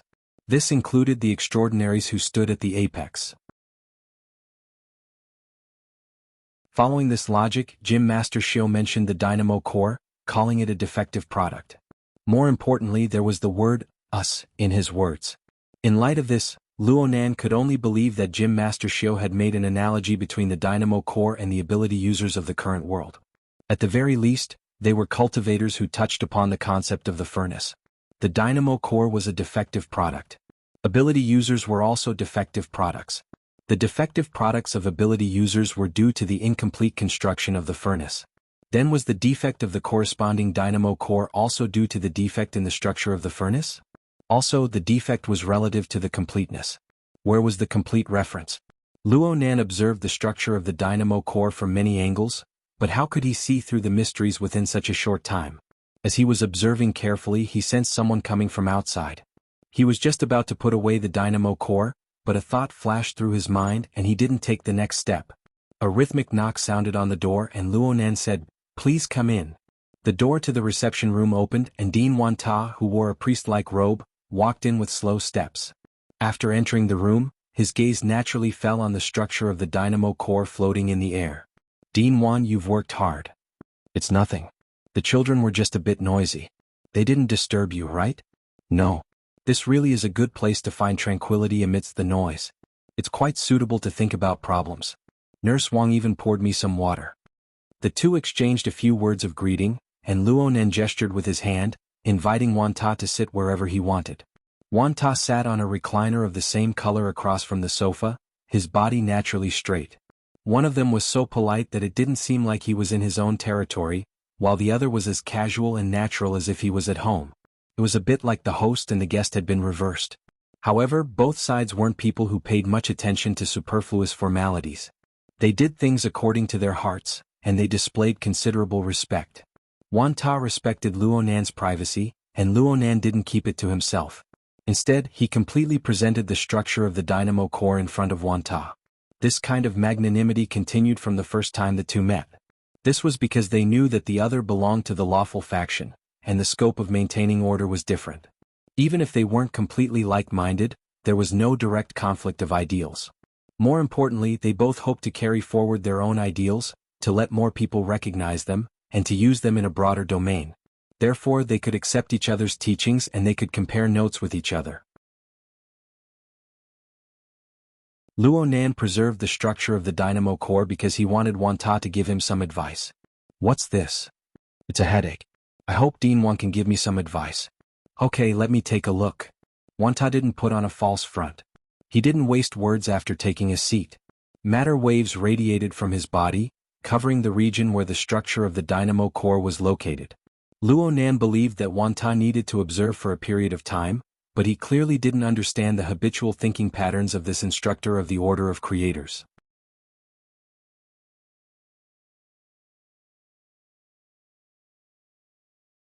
Chapter 500. The size of the water droplet was similar to that of the Tai Chi dynamo core. After it floated in the air, it began to fine-tune its outline. Under the illumination of the light, it revealed an eye-catching prismatic light, turning into a standard rhombohedron. The cross-section reflection and the effect of water waves made it look like both a bright diamond and a warm pearl, very attractive. The illusory reflected light was not within the scope of Luo Nan's attention, but he kept staring at the changes in the water droplet's shape.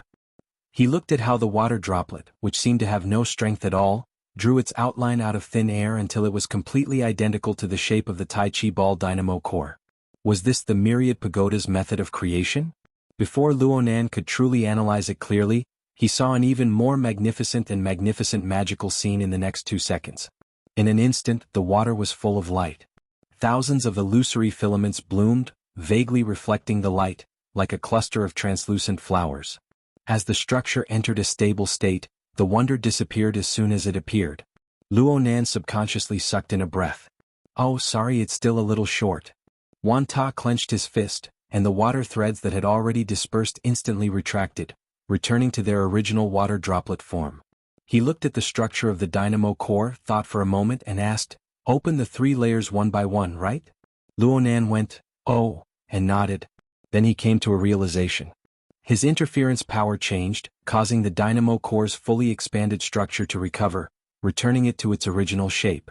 Then he stimulated and opened it again. Wanta observed it carefully and was a little surprised. There is almost no change in the volume. This thing is made of a special material.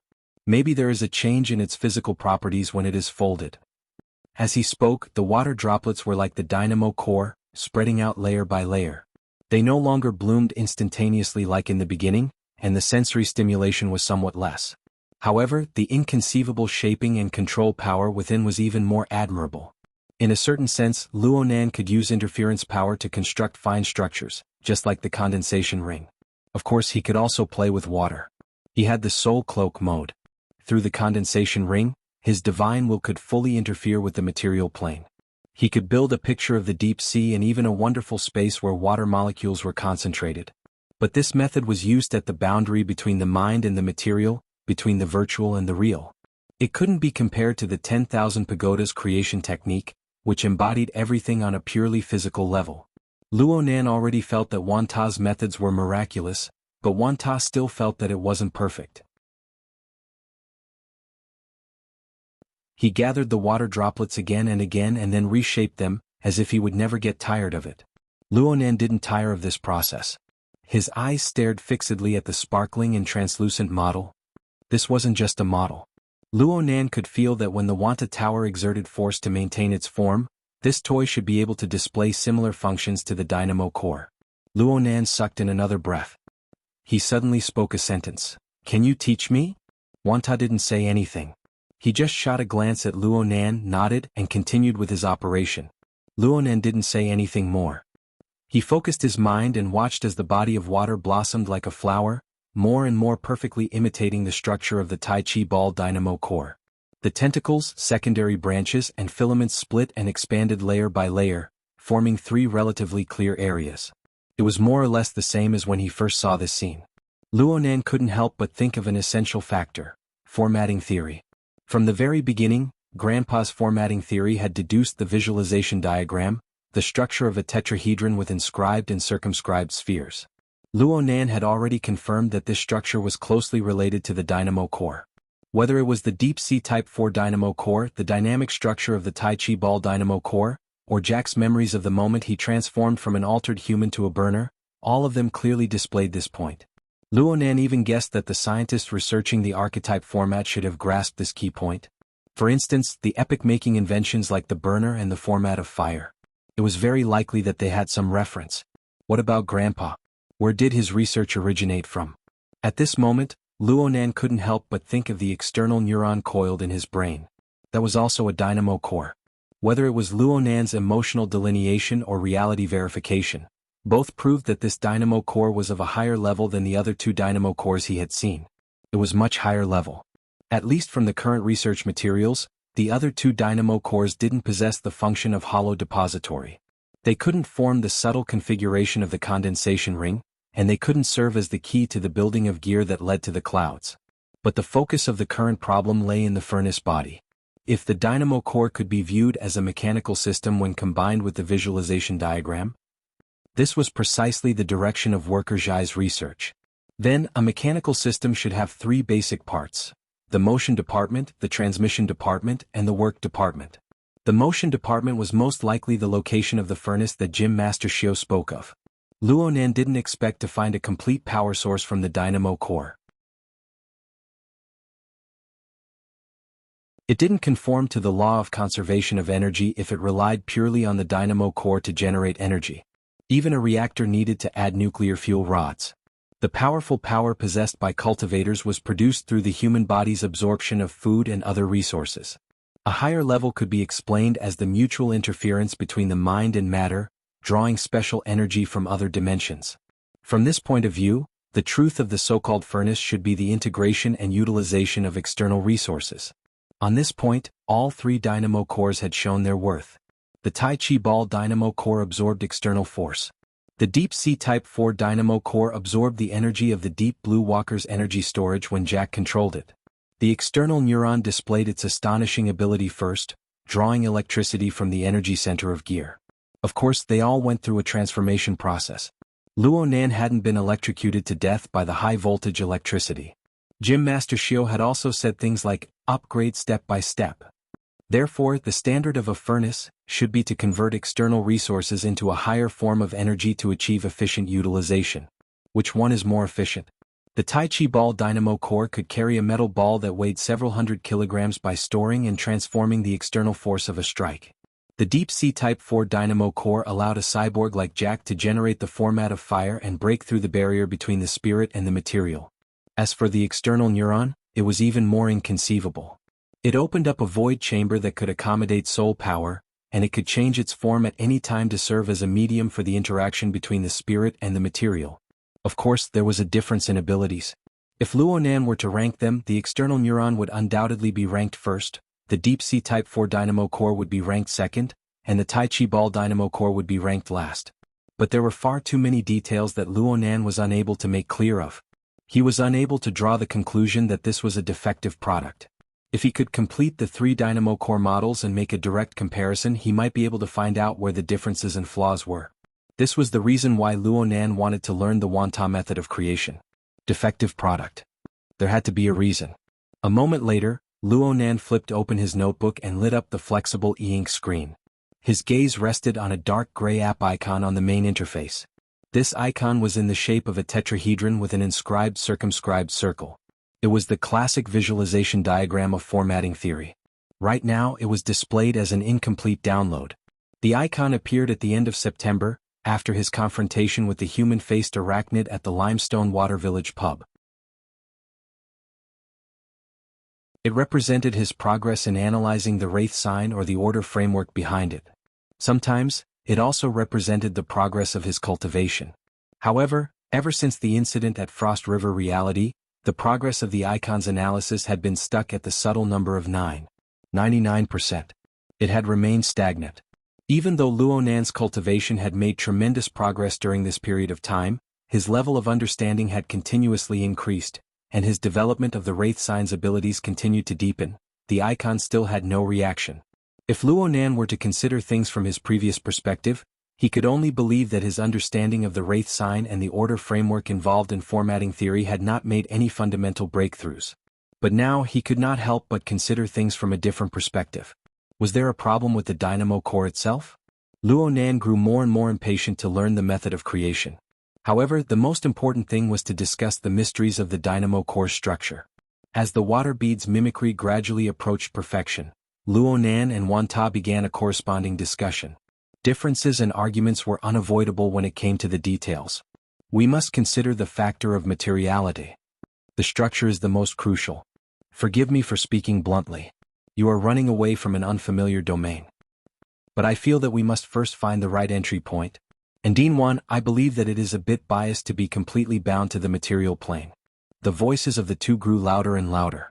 The corresponding domain expanded, involving even more issues of philosophy. It could not be said that their faces were red and their necks were thick, but it was definitely not as harmonious as it was in the beginning. At this time, there was another knock on the door to the reception room. Little Featherhead Di Weiwu poked his head in from outside the door. His eyes widened. Are you guys going to fight? The discussion was forced to stop. Luo Nan and Wan Ta looked at each other and shook their heads at the same time. No. There's no such thing. Di Weiwu pushed open the door completely. He curled his lips and said, I feel like it. Brother Luo Nan, I know that your abilities are great and that you can fight super well. But we aren't weak here. The child could clearly distinguish between inside and outside. And though his words were casual, Luo Nan and Wan Ta discovered his nervous mood. It looked like he was really worried. Were they arguing very intensely before?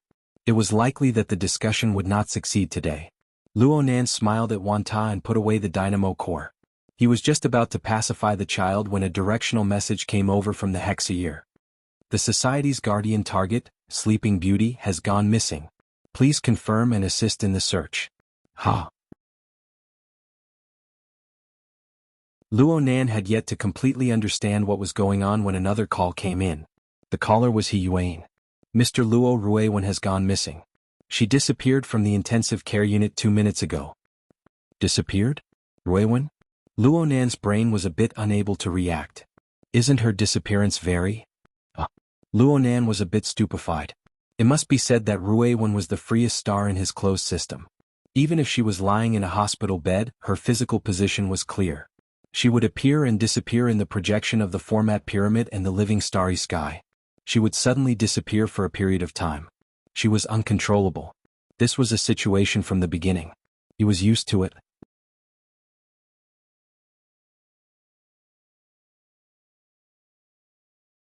Chapter 501. Ruiwen's sudden disappearance caused the Xia City branch to be thrown into chaos. After all, there were many complicated issues involved aside from finding the person. A new mission channel had been established on the Psychic Wave Network. Fire, theft, Quantum Corporation, and perhaps headquarters as well. In a short amount of time, most of Xia City had been mobilized. It was a chaotic mess. Luo Nan could only leave the orphanage in a hurry after this happened. Before he left, he gave the Tai Chi Ball dynamo core in his hand to Shuelei, who was also attending the ceremony. He asked Shuelei to return it to Gym Master Xiu for now. Then he took a car to Shangding Building to observe the situation. Luo Nan's thoughts were still unclear after he got in the car, but his emotions were still calm. He activated the resources of the sealed system to try and lock onto a target while he looked at the video He Yuan sent him. The video was a surveillance record of Ruiwen's ward. The time shown was around 2040, approximately 5 minutes ago. At the beginning, the girl was lying peacefully on the hospital bed. There were a few monitoring and life support equipment on her body. Everything looked normal. But several seconds later, the slender girl's eyelashes trembled in the focal area of the surveillance video. Then she opened her eyes. The image was extremely clear, but Luo Nan's mood was a bit absent-minded at this moment. The girl's gaze looked straight at the ceiling. She was serene and calm, not revealing any emotions. She didn't look like the emptiness and bewilderment of someone who had been bedridden for a long time. Instead, she seemed to be extremely clear about her own circumstances. This scene made Luo Nan's heart inexplicably oppressed. This was a person he had personally saved. She was half a believer, but he couldn't say that he was familiar with her. Seriously, who else in this world knew of Ruiwen's true origins besides the laboratory of Quantum Corporation? Perhaps she was already used to similar situations? Luo Nan still remembered that when he faced Gong Qi, who had invaded the cloud world, Only Ruewen had given him a resonance in the entire sealed system when he was agitated and angry. It wasn't a resonance. It was a resonance that was true and void. She seemed calm on the surface, but there was an oppressive and flowing feeling of blazing heat. It perfectly matched Luo Nan's state of mind at the time. Was it an accidental coordination, or was it because of a similar experience? Luo Nan couldn't get an answer, but the emotions in his heart continued to ripple because of those serene eyes. He stared at the image a bit stunned.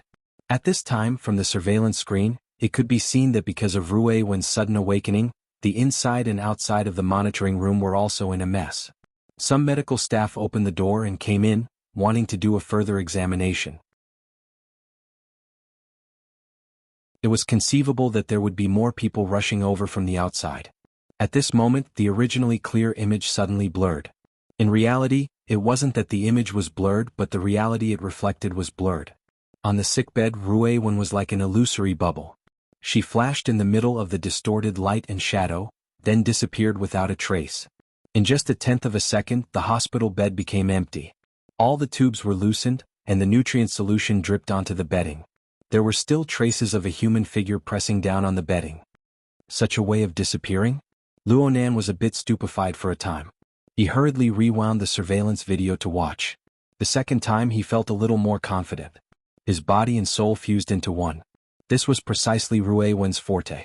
She was a special existence that wandered the boundary between the spiritual and the material.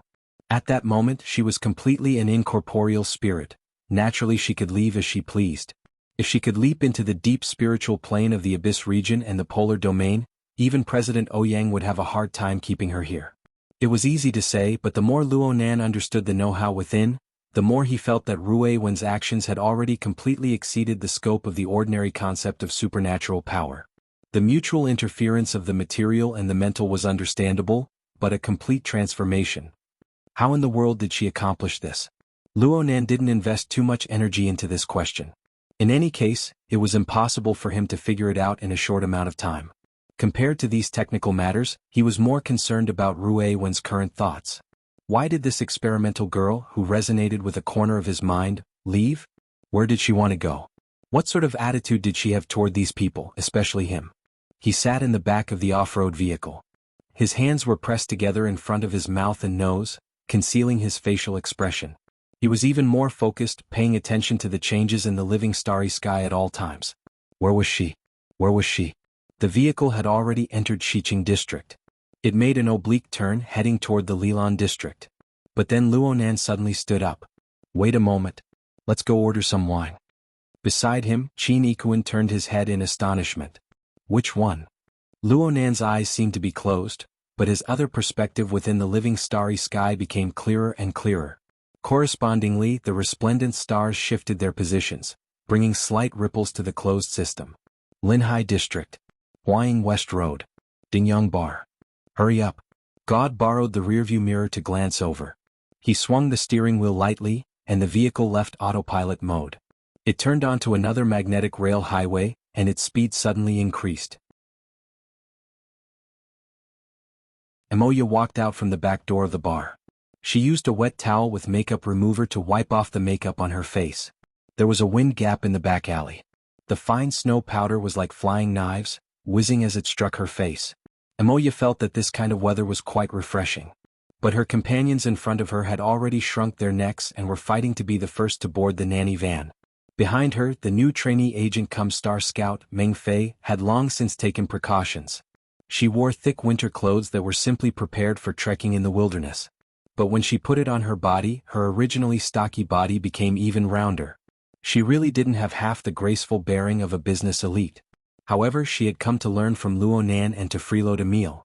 She hadn't officially started working yet, so there was no way to use business etiquette to restrain her. Then she looked at the real agent, Mr. Hai Jing. He was dressed like a man. He wore a coarse trench coat with a dark red scarf. It was very fashionable. And his calm and unhurried posture with his hands in his pockets could even make young girls scream. He was more famous than a star, and he beat up the few disappointing third-rate rock and roll practitioners in front of him. Mountain Creek, which had already begun to be commercialized, spent less and less time in various bars and nightclubs. Most of their performances were friendly performances to repay their previous debts in the underground circle. At the same time, it also further fermented the results of the performance in the municipal square last month. The current situation could only be said to be lukewarm. Every day, they would increase the number of pre-sales for their debut album by a few numbers. That was all. Emoya wiped off the foundation, blush and the like and threw the wet towel into the trash can on the side. She had already calculated it, but she didn't expect a sudden gust of wind to blow. The wet towel hit the entrance, hung and fell out. Tisk, so unstylish. If the paparazzi bumped into her, she would be the legendary third-rate female star who casually threw trash. She had no sense of civility. She could get a place on the gossip forums. But she didn't need to fix it now. A strange sound rang out. The cleaning robot that was lying in ambush in a certain corner of the back alley was stimulated. It started up from its standby state and slowly drove over, shoveling away the wet towel. Good lad, much better than my two younger brothers. When the robot passed by, Emoya patted its silly, black and thick head. It's up to you to decide. Do you want to go home or go to your nest today? Choose A and bark. Choose B and be silent. The robot slid over expressionlessly. Okay, choose B. The corner where the cleaning robot had stayed before, which was also the place where junk was placed in the alley, rang with the flapping of wings. It sounded like a bird was struggling. Soon the sound of scrape was clear. It was a crow that was commonly seen in Xia City. Was it looking for food? There have been more crows in Xia City recently. Emoya felt that she would always encounter similar situations when she went out recently. Crows would fly over her head and around her from time to time. Fortunately, her luck wasn't affected. Hai Jing also glanced in that direction. It's hard to see other birds in winter besides crows and sparrows. Unless you go to the ecological park. Do you want to take a walk tomorrow? Tomorrow's agenda is to sleep late. You can ask Sister Meng to treat you. Treat it as a bribe. Say more good things in front of the boss in the future. Then forget it. One sentence from Sister Wei is worth 100 sentences from me. The return on investment is obviously not equal. Meng Fei directly flipped the hood of her winter suit over her head. She completely curled into a ball. In this damn weather, I'd rather go to the streets to do my homework than go to some ecological park. At least I can go to the mall to get some heat. Then I hope that you can discover another Sister Wei. Thank you for your blessings. In just a few sentences the topic had been changed to who knows where. At this time Ma Lu stuck his head out of the car and urged them to get on. The group of people chatted and laughed as they got on the car. When they were about to get on the car, the cleaning robot had just returned to its original position. The car's lights were turned on, stretching its shadow diagonally forward. Emoya blew the guy a kiss. Thanks. Scrape. It was the crow dubbing. Emoya laughed and was about to get into the car when she suddenly shivered. Wait. She called out and jumped out of the car again. In the car, Shui, who still had a date, was a little annoyed. Are you done? Emoya didn't care at all. She strode forward with her long legs and arrived in front of the car in 2 steps. At this time the headlights were pointing forward. The snow flew everywhere and reflected a distorted shadow inside the alley. In this long, twisted, chaotic shadow, Moya saw the shadows of the cleaning robot and the junk pile mixed together. At the edge of them there was a long swaying shadow. The edges were uneven and the bottom was slightly curved. It should be the wings of a crow flapping, and there was also half of its body. But below the long shadow there was a slender shadow. The front part of the shadow merged with the crow's shadow, but the shape of the bent joints could be vaguely seen. And then there was an even more obvious curve of the wrist and the straight line of the arm. Hai Jing also got out of the car and stood side by side with Emoya. He squinted his eyes and tilted his head slightly. At this moment he could clearly see that under the illumination of the headlights, there was clearly a slender arm of light supporting the crow. Under the fluttering snow powder, it was trembling slightly. His heart trembled. Emoya had already rushed forward and went straight to the junk pile. Hai Jing stretched out his hand but didn't even catch the tail of his shirt. A second later, Emoya's shout filled the alley.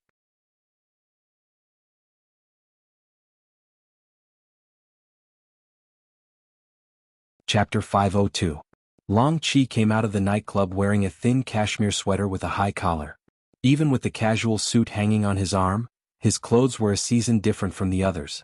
But this kind of tight-fitting style was also very powerful, showing off a superior and fit figure. The young woman who went out with him wished that she could turn into a warm jacket and stick close to him, creating a short and exciting memory together. However, regardless of whether Long Chi was facing the snowflakes that filled the sky or the young married woman who had tears in her eyes, he was still smiling. He refused the young woman's invitation, but left his social contact number. Then he walked into the cold wind without looking back. The low temperature of -20 degrees Celsius was meaningless to him, just like the restless woman whose body temperature was about to rise to 40 degrees Celsius. At 9 o'clock in the evening, the nightclub street in the waterfront district had not yet entered its most lively period. He really liked the atmosphere here, but it was a pity that the last-minute mission had brought him some destructive expectations. Walking along the nightclub street for a few hundred meters, he found the designated area with the help of the dazzling red and blue police lights. It was the back alley of a music bar. Looking from here, under the street lights, the alley was surrounded by a dense group of people. He leisurely walked over. However, just as he stepped into the front of the alley, a throbbing thought suddenly dripped into the lake of his heart. With a dripping sound, a dense chill spread out layer by layer. In the blink of an eye, it spread throughout his entire body. Long Chi shuddered and stopped abruptly. This was something that even a temperature of -20 degrees Celsius could not do. "Little guy, don't be nervous. Let big sister take a look."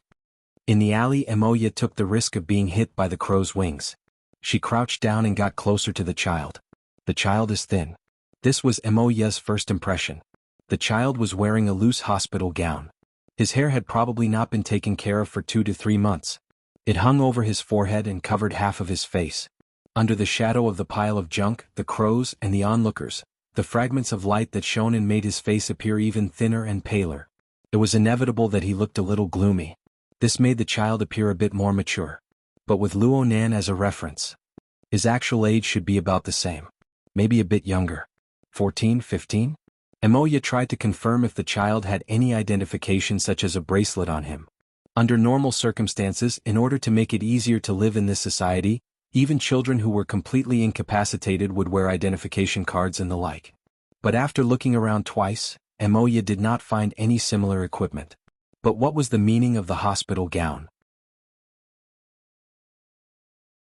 In his memory, there was no hospital nearby. The child sitting next to the pile of junk indeed had no intention of moving. He just stared at the crow in his hand. This crow's body was extremely large, much larger than its peers. At this moment, it tilted its head and looked back at the child. Occasionally it would flap its wings and caw. There seemed to be a hint of helplessness in its voice. In fact, ever since the sudden appearance of this fellow believer, the crow named Ink had not flown for almost half an hour. Ink would not let go of him. Emoya was a little uncertain. She scratched her head and turned around only to be shocked. Unbeknownst to him, a dense crowd of people had gathered behind him. The members of the Mountain Creek Band, the bar owner who had heard the news, the customers, and a bunch of idlers who had come out to watch the commotion had completely blocked the narrow alley. The policemen who had just arrived were struggling to squeeze in. "The police are here, everyone get out of the way." Emoya gestured for her manager to chase them away. She suspected that the skinny child in front of her might have some mental illness. This was because the child's expression and attitude did not match a normal situation. There was clearly a circle of people watching, but the child did not speak, did not move, did not care, and did not care. He only gently stroked the crow's feathers in his hand and muttered something incomprehensible. Autism? Schizophrenia? Or something else? Forgive her for thinking this way. There was no helping it. There was an old person in the family who was like this, so Emoya was more sensitive. She was worried that if too many people gathered, it would cause adverse effects. Hai Jing displayed the responsibility and means of a manager. With just a few words, he got the police to help him chase most of the onlookers back to the bar. At the same time, the other members of the Mountain Creek Band, who could not stand the cold temperature in the back alley, hurriedly got into the car and left under the supervision of Meng Jia. Only Emoya and himself were left. Things were considered normal up to this point, but then things came to a standstill. The little guy sitting in the corner must be mentally different from ordinary people. He didn't speak or move. The people around him, no matter how they tried to persuade him or coax or hug him, couldn't pull him out of the corner. In the end, all they got was the dissatisfied caw of the crow. That was awkward. The police officer was still a young man and he really wanted to kneel down. This child is too stubborn. The problem is that there is no information in the system, not in the SCA's database. There are no records of a child being admitted to any hospital, welfare home, or nursing home in the city. Why do I feel like this is a major case? I've also notified the SCA Child Welfare Department. Maybe there are specializations? It's just that it's too. Achoo. During the persuasion, Hai Jing had already taken off his windbreaker, wanting to give it to the child to keep him warm. However, the child did not appreciate it at all. The crow flapping its wings was also a hindrance. Hai Jing was too embarrassed to put it back on, so he only draped it over his back and stomped his feet in the cold in the alley. If the situation was not resolved soon, he might be sent to the hospital with a bad cold. But he was most worried about Moya right now. This beautiful woman, who was highly radiant and cold, thought that she could resist the cold. The clothes she was wearing were just that, so she must have been badly frozen. There was a commercial show in 2 days and it would be troublesome if something went wrong. He tried to persuade her. Moya, you should go back first. I'll stay here and deal with it. I'll let you know as soon as there are results. Moya also knew that she had caused trouble for everyone. She raised her hand in apology, but she was still a little unwilling. Suddenly she reached out and pinched the child's cheek. Hey, stubborn child, I'm leaving if you don't respond. It's not too late to regret it. As long as you follow me, I'll serve you hot drinks and cakes. Strangely enough, in the biting cold wind, her hands were almost frozen stiff, but the child's thin cheeks were still tender and warm, which was very nice to touch. Little did she know that Long Chi, who was in a shadowy corner in the back alley, was watching with his eyes twitching. There was a certain distance between them, but Long Chi was able to confirm who that thin child was. His head and body were covered in a layer of snow powder. His previous partner, the valiant Fist 2 and the big-hearted Wall 5, had suffered heavy injuries from this child's all-penetrating, all-decaying attack. Their bodily functions had been severely damaged, and they had fallen victim to Jack's evil hands on the way back. Fist 2 had died on the spot, and Wall 5 had kept his life. However, he was no longer suited for frontline work, and in the end he resigned in dejection. In that nightmarish night, Long Chi, who had moved out under the code name Snake 7, hated that shameless and savage cyborg the most. But that guy was already done for. What was left was this child. He seemed to be called Ruewen. He didn't know what kind of energy was contained within her thin and slender body. She actually managed to forcefully break through their 7-man Deep Blue team's encirclement. In the end, they had to use a particle cannon at all costs to knock her unconscious. From an objective point of view, it seemed like their side was a bit more shameless. No matter what, Long Chi, codenamed Snake 7, held extremely complicated feelings towards the child in the alley. He wouldn't be like that stupid woman overflowing with motherly instincts. She wouldn't directly play some killing by touching someone's face. She might even get her arm broken. Since touching someone's face was dangerous, then this mission itself, many thoughts spun in Long Chi's mind. He exchanged information with the higher-ups who had issued the order, communicating the specifics of the mission. Not even 2 minutes passed before another order was transmitted over. Snake 7, from now on, observe and await orders. Deep Blue, you're a high-ranking employee of Sky Blue Security right now. If you want to earn some extra money, do you need me to help you cancel your employment contract? But please pay a penalty in advance. Understood. Long Chi immediately shrank back. Or perhaps it could be said that he found a reason to stay away from danger. But then he couldn't help but say, Dr. Bai, aren't you worried about your contract? A doctor who came out of Clay's laboratory won't be without a job anywhere. The important thing is that I don't have a penalty clause. The problem is that you also came out of the Apocalypse laboratory. Coming out of there. Are there any living people? Long Chi didn't say these words out loud. Ever since Dr. Bai Xinyan became the person in charge of the Sky Blue Security Xia City branch, the dozens of Deep Blue Walkers had come to understand more and more the principle of, people under the eaves have no choice but to lower their heads. As a high-ranking researcher who was well-versed in burner theory and the theory of the human body system, Bai Xinyan could adjust their training courses at any time. She could let the trainees have a deep understanding of the obvious difference between heaven and hell, under the premise that it wouldn't be obvious and that it wouldn't affect the results. Alright, please instruct. Standardize the mode of operation. Observe and await orders. Yes.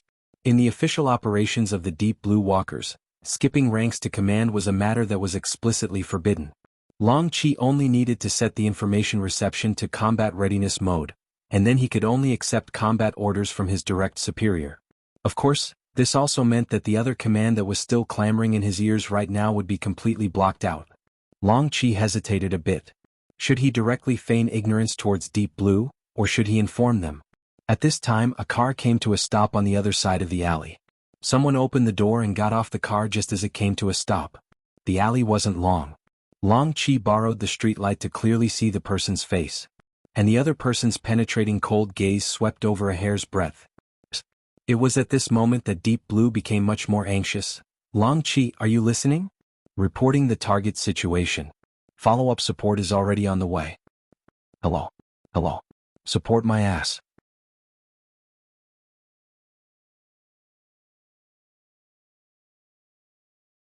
Chapter 503. In the middle of the alley, Hai Jing really didn't want Emoya to stick to him anymore, so he went forward and forcefully pushed her out. Let's go, let's go. Leave this to me. I'll send you a photo of the scene every 5 minutes, okay? Emoya frowned. I think I'm about to convince him. That must be your illusion. While they were arguing, a car sounded at the entrance of the alley. Someone got out. At first, they thought that it was the social welfare agency, but when the street light fell on the person's face, Emoya could not help but be surprised. Luonan? What are you doing here? When I was passing by, I saw your nanny van. The reason that Luonan blurted out could be said to be full of flaws. But right now he wasn't in the mood to weave a more complete lie. His gaze went straight past Emoya's shoulder. From this angle he could only see ink flapping its wings from time to time. Ink being here was actually Luonan's arrangement. Because Emoya, who was always on the move, was not suitable for a large number of security personnel. For the sake of ensuring her safety, Luonan sent the idle Ink to Emoya's side after completing the Trigate security mission. Ink followed Emoya 24 hours a day. If anything unexpected happened, Ink could intervene through the closed system. But Luonan never expected that this sort of arrangement would actually attract Rue when over. Luonan walked forward with quick steps. His reason kept reminding him to pay attention to his concealment, to not let Emoya see through him. But as his line of sight extended, he saw a thin and gloomy little girl with almost no feminine features sitting in the corner. She was covered in snow powder sitting under a pile of junk. He saw human figures and other distorted shadows covering her, but the girl was silent. There was only the crow in her eyes. Ruewen was in a completely different dimension from the others. She didn't care about others and no one really understood her. Luonan's heart felt a bit stifled when he saw this scene. Sentences such as, "The stallion stands alone," "The shadow hangs by itself" from the ancient texts he had learned suddenly materialized. They transformed into a surging black tide that flooded his mind. All right, perhaps Ruewen didn't need pity, but the feeling still lingered in Luonan's heart. It was hard to dissipate in the end. Qin Ikuan quickly walked past him. Emoya and Hai Jing said something to him. Luonan was aware of these circumstances, but he didn't make the appropriate response. This was because his emotions were rising and falling like the tide. The speed of his brain was affected. Luonan himself didn't understand why the emotions in his mind were this intense. He was unable to resolve this doubt for a time. He just passed by Emoya and arrived at the side of the junk pile to face Ruewen. Then, he saw that the girl was casually kneeling on the ground, holding the ink bottle with one hand, and there seemed to be a slight smile on her lips. Luonan half knelt in front of the girl in the next moment. He wanted to say something but he didn't know what to say. Strictly speaking, this was his first official meeting with Ruewen. In the past, their communication was either through ink or through a closed system. Ruewen also sensed something. Her gaze moved away from the ink for the first time to fall on Luonan's face. There was no change in his expression, only his eyes were sparkling. "He raised his head?" someone exclaimed. Then Emoya's voice rang out. "He's reacting to you. As expected, it's better to be around the same age?" Luonan didn't say anything, but he came to a realization in his mind. Forgive him for overstepping his bounds and standing in Ruewen's position? No matter what the nature was, he really was Ruewen's only coordinate relative to this world at this current stage. It must be known that Ruewen had already found Ink, the person she believed to be of the same species. Then she was surrounded by a circle of people. Presumably, she wasn't feeling too comfortable. With her abilities, she could escape into the mental plane once more and break away from this environment. As for misgivings? With her usual reactions, they simply didn't exist. But why didn't she move? Luonan knew that at least a part of the reason was because of the information he transmitted through the closed system. Just like the gaze that was cast over right now. He, Luonan, possessed a certain degree of existence in Ruewen's heart. He even possessed a sense of identity. This was good news, right? Ruewen didn't look at Luonan for too long. She shifted her gaze and spoke to Ink in a low voice. Perhaps Ink's intelligence was higher than 99% of crows, but this didn't mean that it was able to understand Rue Wen's meaning. To put it bluntly, this was a one-way communication between chickens and ducks. But when Luonan looked straight at Rue Wen, he saw the faintly discernible smile on her lips. It was an attitude of tranquility and satisfaction. Luonan grew more and more speechless when faced with this situation. But it was also at this time that his train of thought opened up a bit. He suddenly understood where the surging tide of emotions in his heart came from. Actually, it was him. Luonan looked at Rue Wen right now. It was like he was looking at himself when he was experimenting alone. He would be excited because he was still alive after increasing the dosage of the drug. He would also be satisfied because the degree of pain he felt after taking the drug one day was slightly reduced. But was that really satisfaction? That should be the respite he felt after temporarily escaping from hell. It was also the hypnotic pleasure brought by the glimmer of light when he faced an unreachable goal, when he couldn't see the complete path. As Luonan grew older, he became more accustomed to the recent 2 or 3 months of leaps and bounds in his accomplishments. He recalled the muddle-headedness of his first experiments and often shuddered with fear. How much luck did he use in order to endure through the initial juncture? This question was already incalculable. But Luonan felt that there was no difference between the current Rue Wen and him back then. He was practically 100% certain that even if Rue Wen were to face death, she would probably be like this right now. This was because she had never understood or experienced what a normal, splendid life should be like. The laboratory and the fighting arena filled up everything that Rue Wen once was. There are some things that I need to properly teach you. Even though I'm not too good at it. Luonan spoke in a low voice. His voice was fuzzy and hoarse. Even he himself nearly couldn't hear it clearly. Luonan. Amoya felt that something was wrong. Luonan didn't respond. He just extended his hand towards Rue Wen. Come. Together. Rue Wen shifted her gaze once more. She tilted her head slightly, probably due to ink blocking her view. So much so that she carried a bit of careless childishness. Perhaps it was the closed system that allowed them to communicate telepathically. Or perhaps it was the face-to-face communication that transmitted sufficient information. Rue Wen didn't move. She allowed Luonan's hand to reach over. There was a slight commotion behind them. At the same time, the snow powder swirled past their eyes. It was just like the gazes and attitudes of the people in the outside world. It didn't cause any interference. Luonan grabbed Rue Wen's left arm. The girl's arm was slender and slender. It could be grasped. It was this arm that was supporting the massive body of ink right now. Next, Luonan lightly exerted force. The girl was like a ghost that didn't exert any strength at all. She gracefully stood up.